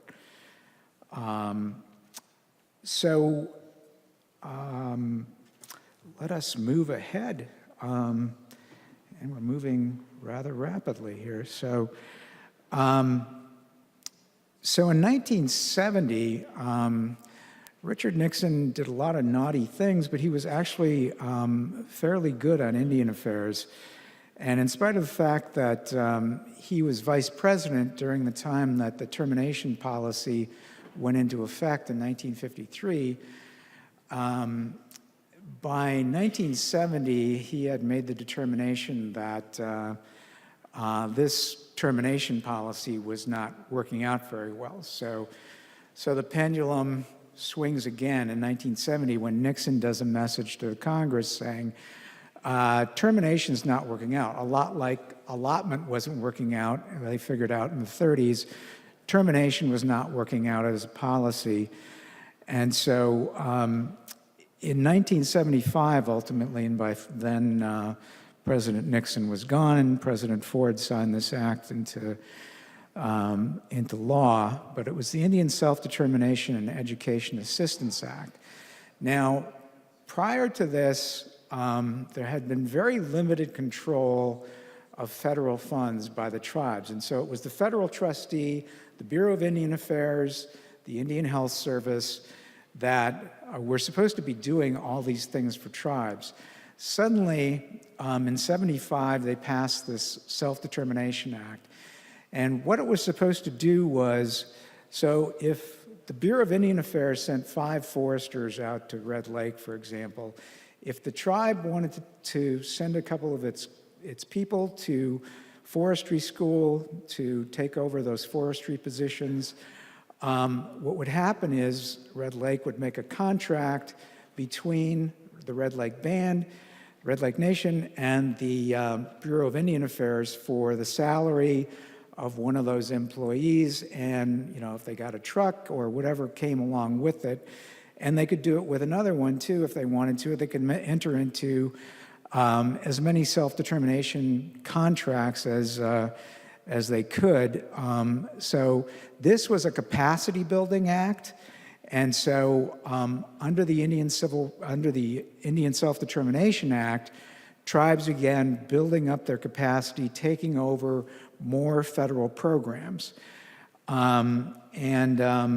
this became an important act that got built upon over the years as history moves on. So that was an important thing. There was a great deal of political activism during the 70s. Now there were things going on with the American Indian movement and things going on at Wounded Knee and some other things, but there were also forces in Washington, D.C. that were very pro-tribal government and pro-Indian. So on the House side, there was the late Mo Udall. On the Senate side, there was Scoop Jackson, and they had a couple of young Indian staffers. On the House side, Udall had Frank Ducheneau, who was one of my mentors, and I ended up working for Udall his last year in the House. And then Forrest Girard was a guy who worked for Scoop Jackson, and they worked on a lot of these acts. And they said they turned the corner, and I got a chance to talk to Frank quite a bit. In 1973, when they reversed the termination policy by restoring the Menominee tribe first. And then after that, tribes that were terminated during the 50s and 60s started getting restored during the 70s, 80s, 90s, and still today. So tribes are still getting restored these days.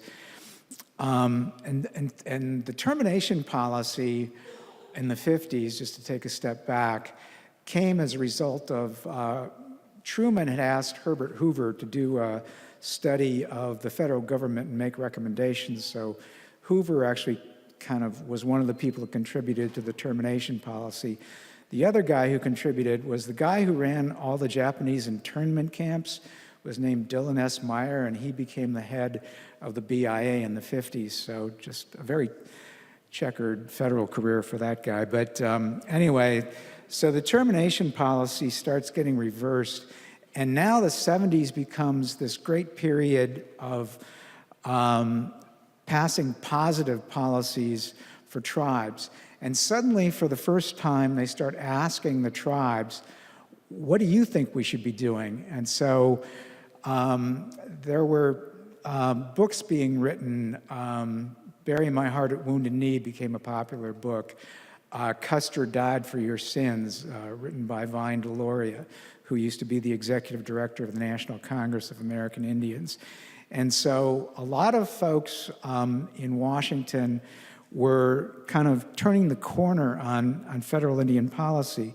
But Nixon, to his credit, ends up starting the ball rolling with his 1970 message to Congress. Then comes the Self-Determination Act, and then all these things that had happened over the years. So with regard to religious freedom on reservations. So when they would bring these kids in from the West, usually to the boarding schools, you can see a lot of books with before and after pictures, and they would have their tribal garb and their hair long, and long hair means something to Indian people. And then you'd show the next photo, all the boys would have shaved heads and in uniforms, and the girls would also be in uniforms. And they were told not to practice their religion. And then under other laws that were passed under and regulations under the Code of Federal Regulations, they had in place something called CFR courts. For Dakota and Lakota people, there were certain dances they couldn't do. And a lot of the Indian religions went underground, especially after Wounded Knee occurred in 1890.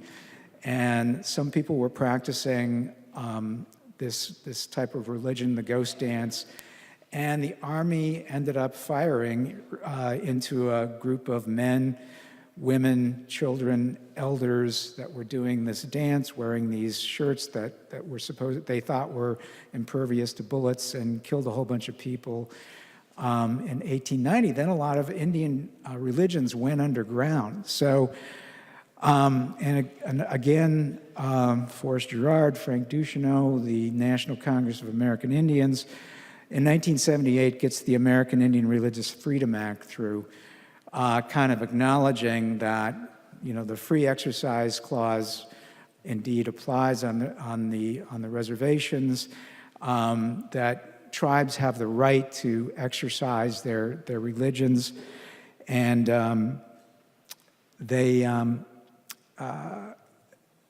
so suddenly this was a great liberating act. And a lot of tribes stayed underground with their religions as the years went by, but this basically said what you're doing is not bad. In fact, this is your religion, and this is supposedly what the country was founded on. So by the 1970s and 80s, the Self-Determination Act ends up kind of becoming a little bureaucracy unto itself at the Bureau of Indian Affairs. And my friend Ed Fairbanks always tells me not to say this, but a lot of tribes think BIA stands for Boss Indians Around.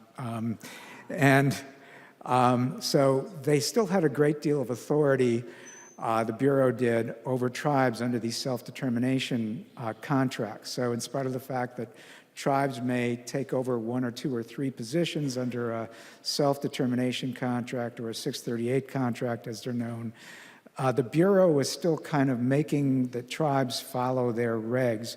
And so this was a movement that started here in Minnesota. The late Roger Dordain, the late Art Gabo ended up starting a self-governance demonstration project where tribes could get their monies, their federal monies, in one big block grant. So they would do a compact between the tribes and the United States in order to get their money. And this was called the Self-Governance Demonstration Project. So Mille Lacs got into that in 1988, along with 20 other tribes. And Mille Lacs ended up negotiating the first compact under the Self-Governance Demonstration Project. And so the demo project goes on until 94, when the experiment is kind of deemed to be a success. And Mille Lacs and other Minnesota tribes led the way on this. And then in 94, Congress made this into a full-blown long-term law. So I was staff director for the House at the time. By then, Bill Richardson from New Mexico and George Miller from California were running things on the House side. Senators McCain and Inouye, rest in peace, were both running things on the Senate side. And they passed the Self-Governance Act in 94 for the Bureau of Indian Affairs. And today, close to 50% of tribes are under the Self-Governance Act, and over 60% are under the Self-Governance Act for Indian Health Service. So that allows tribes, if they don't want somebody to go through a standard treatment program for IHS, they can put them into a sweat lodge or whatever works for the reservation. The Republicans liked it because it was the government closest to the ground, and Senator McCain was a big advocate for the Self-Governance Act. And the Democrats liked it because it was like the next move forward for the tribes and asserting their own governance. So anyway, I got out there and I left the reservation, Mille Lacs Reservation, in 1990 to go out to work for Udall for his last year in the Congress. And they were working on an act I found fascinating, which was the Native American Graves Repatriation Act. And the reason this came about is Senator Inouye and then Representative Ben Nighthorse Campbell, he later became Senator Ben Nighthorse Campbell, but wanted to have the National Museum of the American Indian built. And so they were, touring along with their staffs the Smithsonian, who has a lot of American Indian artifacts. And what got discovered was in the basement of the Smithsonian were 34,000 American Indian human remains. The cavalry used to go out, dig up Indian bodies, funerary objects, which are sacred, and also sometimes objects of cultural patrimony, which are objects of great importance to tribes as a whole, and took those back to the East Coast. And it was quickly discovered that multiple other museums had the same thing. They had, the United States Army had gone out and dug up all these Indian people and brought them back to the East Coast. Well, a lot of Indian religions are, you have to be on your homeland in order to get to the next place. And so the Repatriation Act asserted that, there are sacred sites around especially on federal lands that tribes should be able to have access to, but also graves ought to be protected. And then finally that all of these bodies and funerary objects and objects of cultural patrimony ought to be returned to the tribes they belong to. And so I got out there as they were working on the tail end of this act, but it was very interesting to hear all this, and kind of astonishing and very sad. So anyway, but Rebecca's going to talk a little about nation building. So the self-determination era is what we currently are in. And it was the first time that anyone said, what do tribes need from their perspective? They quit taking a paternalistic view of how to solve the Indian problem and included us in on conversations and tried to figure out, what can we do? Well, we all know that communities on the ground level know their problems the best. They know the solutions to those problems, and sometimes it's just a conversation that needs to happen to bring those solutions to the forefront and take action. So part of self-governance and self-determination is really looking at our own communities and saying, what is it that we need? How do we get the resources to provide the services to our members and to fix some of the issues within our community? And this isn't unique to Native communities. This is all communities. Because we're in it. We know what it is. And in Native communities, our governing structures today are not what they traditionally were. The Indian Reorganization Act brought in constitutions that were based off of the federal government's governing documents. This doesn't always work in Native communities, and I think in this time of self-determination and figuring out what we need, tribes are looking at these governing documents and saying, what can we do to incorporate our traditions, our cultures, our elders, and looking at a more traditional way of governing. This more traditional way of governing or reorganizing is commonly referred to as nation building. There's a whole department at the Harvard School called the Harvard Project on American Indian Economic Development, and they went to different tribes and said, why are some tribes more successful than others, regardless of location or resources? And it really boiled down to there's good leadership, there's cultural match, they're solving their own problems, and they're finding the resources to address the needs in their communities. And one of those resources that Tad is going to talk about, and we'll talk a little bit more, is Indian gaming, bringing economic development to tribes where there was not a lot of resources because reservations were stuck out in rural areas, and there wasn't job opportunities, and because there was no jobs and very little economy, people had a hard time providing for their families, and tribes had a hard time providing for their members, the basic services like housing and healthcare and other social services. So as we move into kind of the next section of federal policy talking about self-determination and economic development, looking at Indian gaming as an economic driver. At the Shakopee Midwakton Sioux community, I remember when gaming came to SMSC. I was young when my grandfather died, but I remember the stories from former Chairman Stanley Crooks, who was my uncle, and he went down to Florida and saw the Seminole bingo operation down there.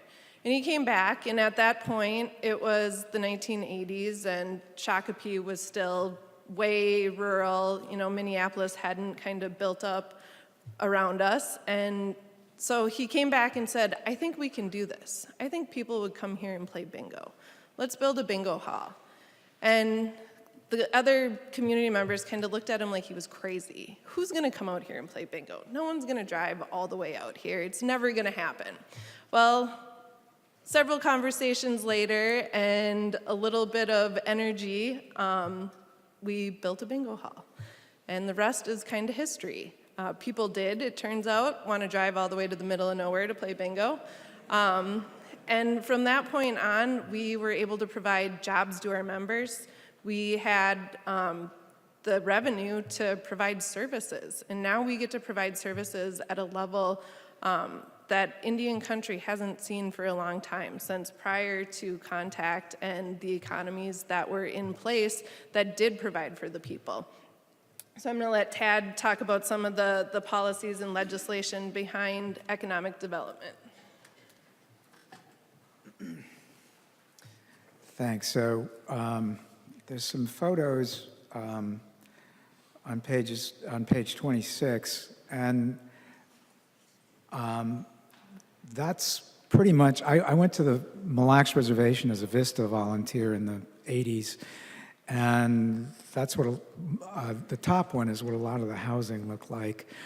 You know, this was a very poverty-stricken area. But the way this came about is kind of interesting, and Minnesota actually plays a big role. Way back in the 1970s, there was a case called Bryan versus Itasca, and it was actually, that's mentioned on page 28. That case was basically, Public Law 280 had passed in '53. There was a criminal part of Public Law 280 that basically said the criminal laws of Minnesota are going to apply on the reservations. There was a civil part, and what a lot of counties and the state thought was that suddenly the civil regulatory law of the state applied on the reservations. And that question came up. Helen Bryan and her husband had a trailer on the Leech Lake Reservation. Itasca County tried to tax it. The case goes first to the Minnesota State Supreme Court, and the court rules in favor of the county. Then it goes up to the U.S. Supreme Court, and a guy named Bernie Becker, who was a legal aid attorney, ended up arguing the case. And basically, the Supreme Court said no. The civil regulatory laws of the Leech Lake ban still apply on the reservations. In other words, even in a Public Law 280 state like this is, the civil regulatory laws, the tribes are still in charge of what goes on within their boundaries when it comes to the civil regulatory laws. And so consequently, tribes started thinking, people like Rebecca's grandfather and tribal attorneys, and they started saying, okay, in a Public Law 280 state, we can't do something that's illegal, but we can do things like bingo. Bingo is legal in 48 states, every state except Hawaii and Utah. And this body and the Senate and the governor regulate bingo for the state of Minnesota. So you can set a pot limit of $500 for charitable bingo for the VFW and 501c3s and the Catholic Church, et cetera. However, once you get on the reservation, you can't regulate there because that's the tribe. So bingo's not illegal, and the tribe said, we could do bingo, but we can set our own pot limits. And so that began the great age of big bucks bingo in Minnesota. And Shakopee, when I grew up in Duluth, there was a Sears Roebuck building on 3rd Avenue East and Superior Street that, before the Indian Gaming Regulatory Act was passed, got placed into federal trust status, so the Fond du Loup Casino went there. And so tribes got engaged in bingo. At Mille Lacs, we had I was still there as a VISTA volunteer as this was starting out. We had a part-time bingo hall. I can't remember what nights it was open on, but I employed 14 people part-time, so it wasn't a real big boon to the tribal economies, especially in some of the northern reservations. But this starts going on throughout the country, and California as well. And so ultimately, this kind of gray area of gambling on reservations, gaming on reservations is kind of in this gray area until 1987, when a little tribe in the desert of California called Cabazon goes up to the U.S. Supreme Court. It was California versus Cabazon.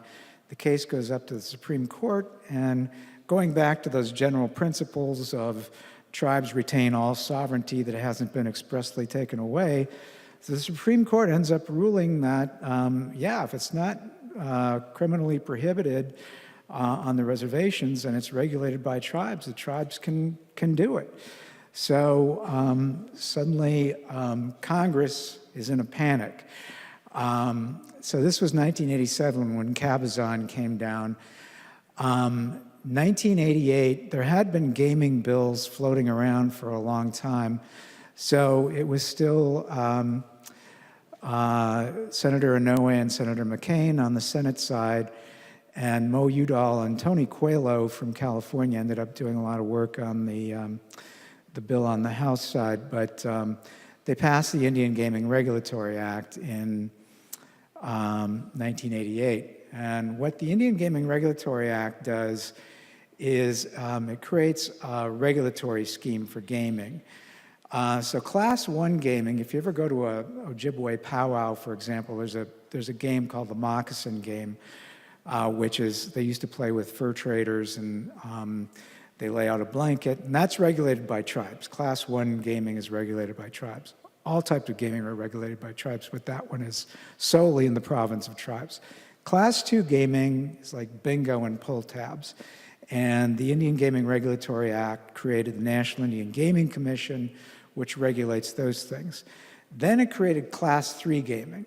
And this is another place where the federal government kind of reached out into that separation between tribes and states and said, okay, tribes and states, you're going to have to meet and negotiate compacts on what's going to be allowed on the reservations. So the way the act reads is, if gaming is allowed in a state by any person for any purpose, the tribes can bring it to the compacting table.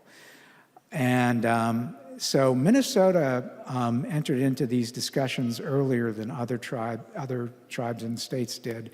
And so they got compacts done in the late 80s, early 90s, and got a fairly liberal federal ruling on what was going to be legal in Minnesota. So all the tribes got compacts that go into perpetuity, that video slots and blackjack is going to be compacted for and legal on the reservation. The Indian Gaming Regulatory Act also provided for a waiver of the Johnson Act, no relation, that allowed for, that basically precludes gambling on federal lands. So IGRA ended up waiving that act and allowed for additional types of gaming beyond bingo to be done on reservations. So at the time the act passed, the type of gaming that ended up coming about was not imagined. They originally thought it was going to be, there were going to be some larger casinos, and for the most part, tribes in rural Minnesota, like my own tribe of Bois Fort, has a small casino, Fortune Bay. They don't pay out per caps, and that's the way most tribes are. And a lot of tribes don't even have gaming. So it's very rare that tribes have a gaming operation that allows for per cap distributions. The Indian Gaming Regulatory Act specifies what the funds are supposed to be used for. It's tribal governance, economic development, charitable purposes, but most tribes don't make a ton of money off of gaming. It's usually supplements their health care program, and one of the tribal leaders was saying that Indian Health Service has never funded things to the extent they're supposed to. They fund about 50% of the needs, so frequently the gaming operation will fund the clinic and a few other things and provides jobs on the reservation. But there's a lot of, in rural Minnesota, I've seen the statistics that, over 70% of jobs in rural Minnesota somehow touch on Indian gaming. So it's an important boon to economic development in what were large pockets of poverty. So it was kind of a desperate remedy to a desperate situation. But in answer to the question, which I always get, why did the federal government give you guys gaming? I'll say, they didn't give us anything. We had to do a whole series of court cases and ultimately won in the Supreme Court. And then the federal government ended up regulating it in 1988. Now, it's not just the National Indian Gaming Commission that regulates Indian gaming. So once we enter into a compact with the state, the compact has to get approved by the Secretary of the Interior. The Treasury Department plays a role in monitoring cash transactions. The Federal Bureau of Investigation plays a role in background checks. The State Department of Public Safety plays a role in regulating Indian gaming. And ultimately, the main regulator is the tribe. The tribe doesn't want a dime that's not supposed to go into the tribal coffers to go off the casino. And so Indian gaming is one of the few things that is 100% taxed by the tribes. All the money goes back to the tribes. And tribes don't have a tax base like states, municipalities, counties do. The gaming operations are kind of a way for tribes to bring in some revenue to basically add to their federal functions, their tribal functions, their governmental functions, and monies that were supposed to be paid by the federal government get supplemented by Indian gaming operations. So some tribes are lucky enough to have successful gaming operations. Most tribes do not. So with that, we're going to talk a little bit about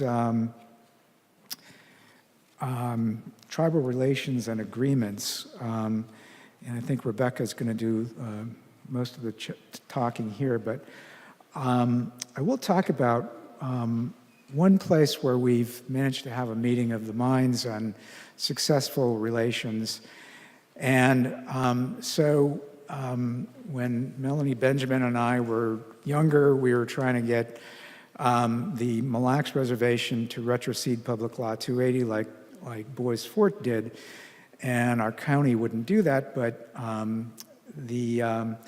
what happened after I left for Washington was the new Solicitor General managed to get through a statute in 1991 that allowed for Mille Lacs to have post-certified officers on the reservation.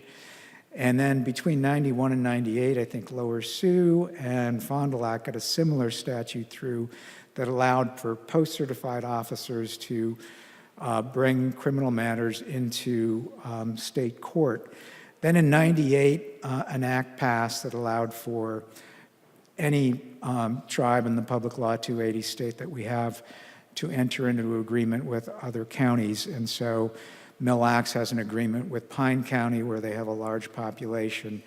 But this is one area where we've come to an agreement on that everybody is for public safety. So in the northern part of Mille Lacs County, for example, the Mille Lacs Band has over 20 police officers that are post-certified and also federally deputized. And so they're very well trained.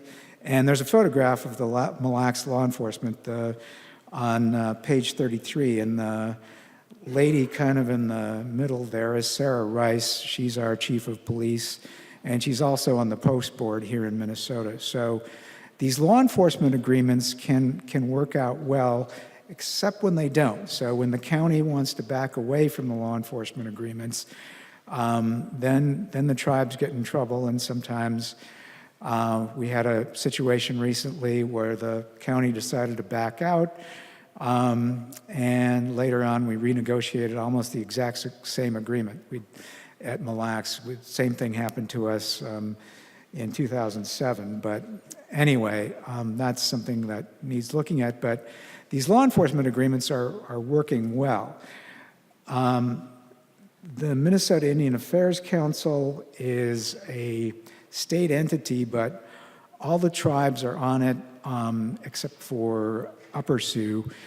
And it's a place where tribes meet up with state representatives, and it's a great place to discuss issues. So now, Shakopee in particular has had a great deal of success at joint powers agreements. So I'm going to turn that over to Rebecca, but there's a number of other types of agreements that are entered into between tribes and states, which we'll get to before we're done, but I'll let Rebecca talk.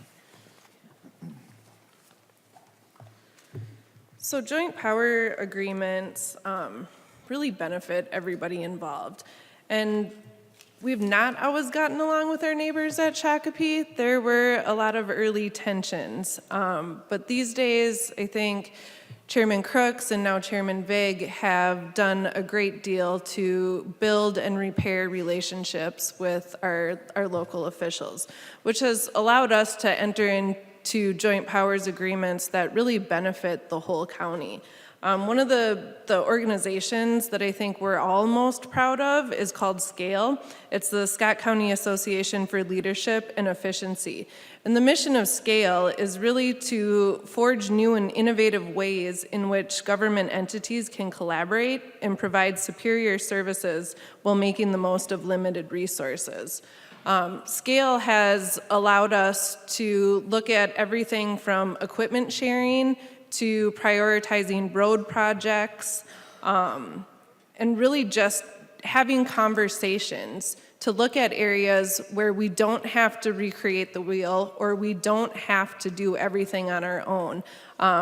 SMSC is not going anywhere. We plan to be there hundreds of years from now, and so we need to have the services in place to support our communities. But there's no reason we can't share some of those services. One of the projects we're working on right now is a joint water treatment facility. So we partnered with the city of Prior Lake. We both put dollars in, which saved us both millions. We built a water treatment facility and will share water from that facility, which will service both the city and the tribe. So that's an example of, an area where I think we can do better. We, not just tribe and cities, but city to city, to meet the needs of all of our people. Road construction projects in the county, we've worked really closely with Scott County and the other government entities to get some of our roads updated. I think one of the main ones, which came a lot from tribal funding, though, was the county road that runs right in front of Mystic Lake. It was something that needed to be done. It was for the safety and benefit of the whole community to address that road. It was just too small. So working together to expedite the process and get it done has been beneficial for everybody involved. We've also got some mutual aid agreements with Mdewakanton Public Safety and the surrounding areas. So those mutual aid agreements allow us to send our fire service, our ambulance service to respond to calls, and then also have the organizations or cities around us to come in and help when we need services. That's been another wonderful program to have all those resources available to everyone in the county. Those are just a couple examples of some of the intergovernmental partnerships that we have at SMSC, but I look forward to working with our local area to find other ways where we can be more efficient, where we can provide services to not only our community members, but the broader community. Thanks. So we're getting close to the end here, but page 34 talks about environmental programs, and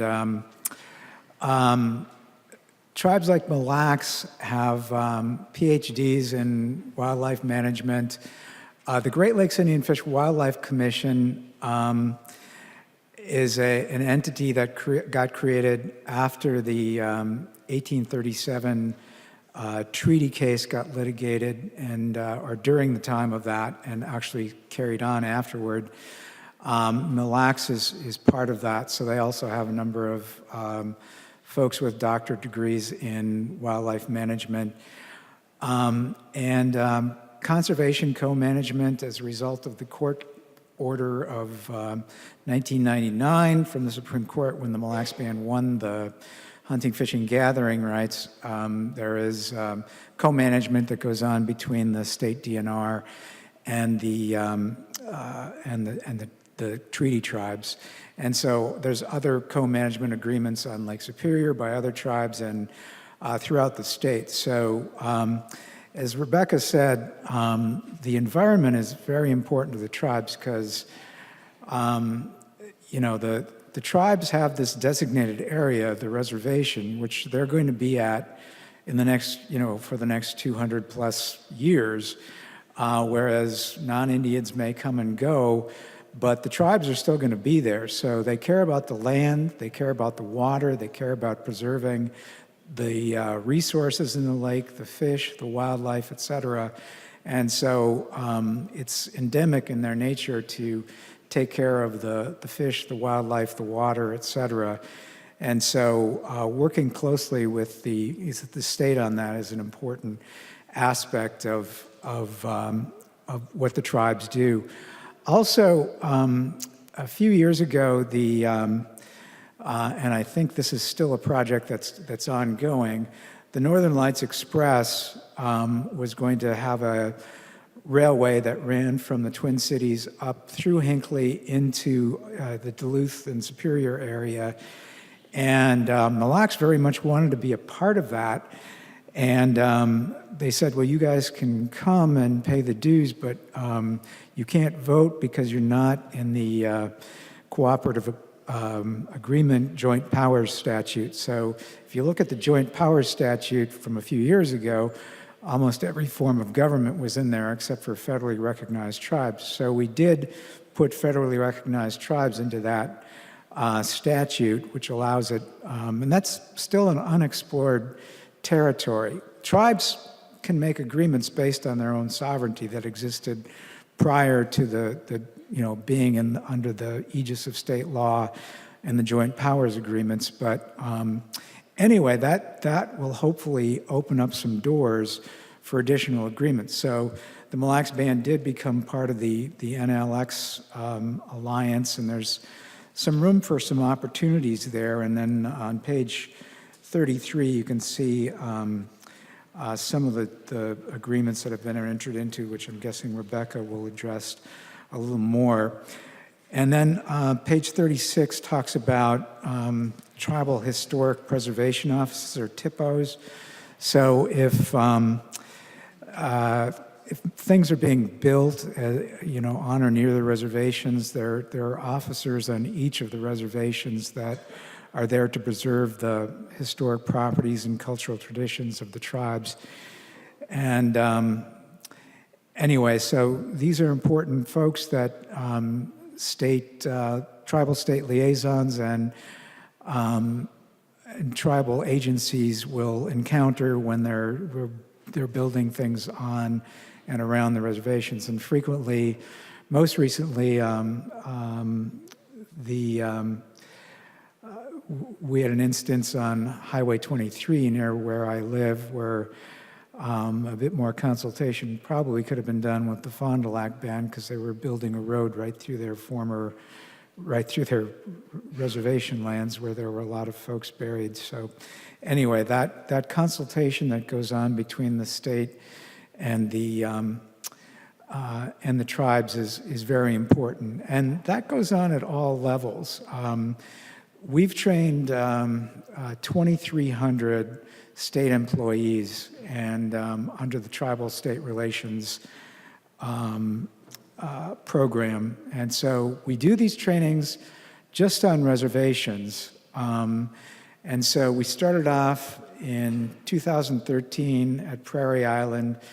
We've been to every reservation except for Red Lake. We're trying to find a place big enough on Red Lake to train some folks. But it's become a good place for tribal leadership and state leadership to talk. So day one is us giving a presentation like this, where we give the big overview of history. We go into a lot more detail than this.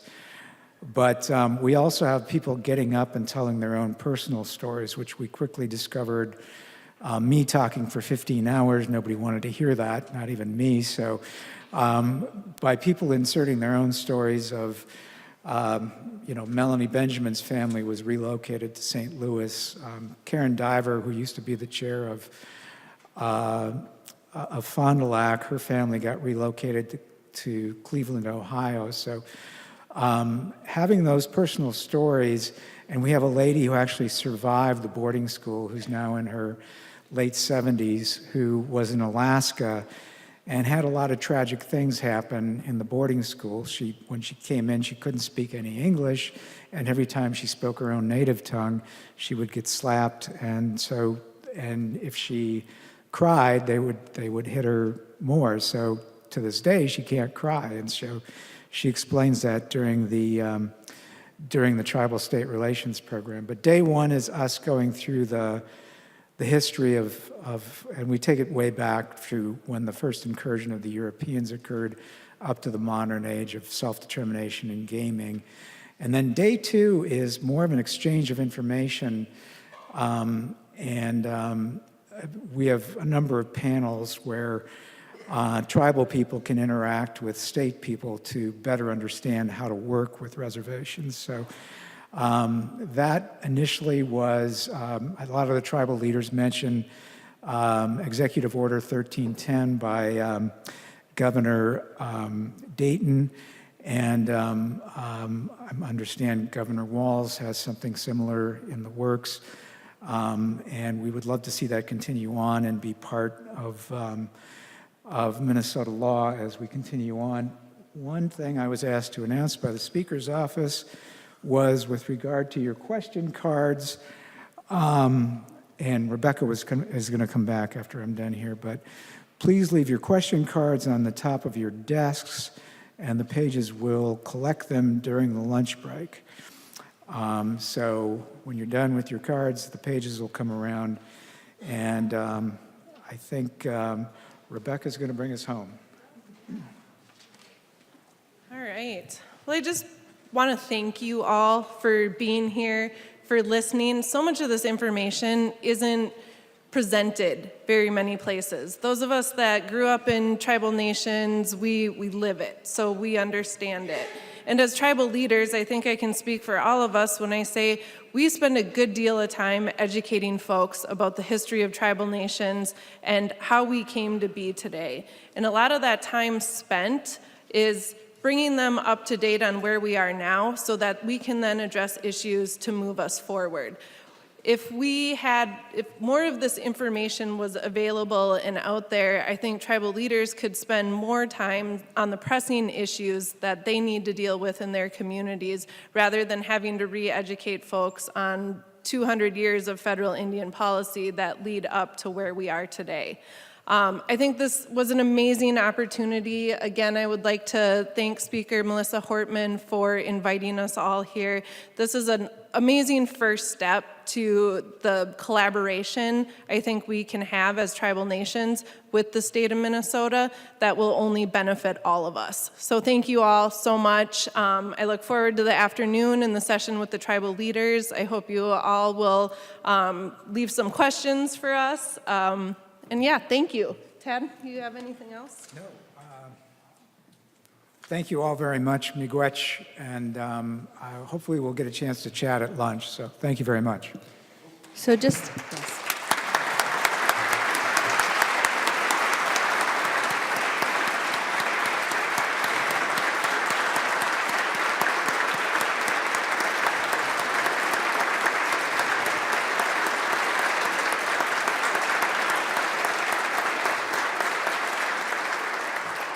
We're so grateful for the tribal leaders, in particular with mixed feelings, coming here and getting past that and teaching us. We need to learn, and we need your help, so we appreciate it.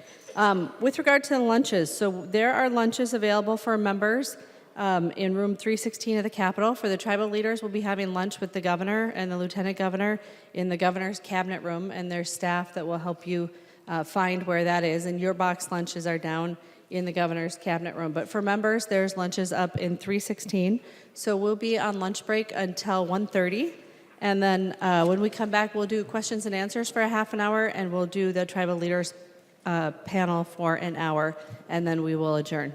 So thank you and enjoy your lunch.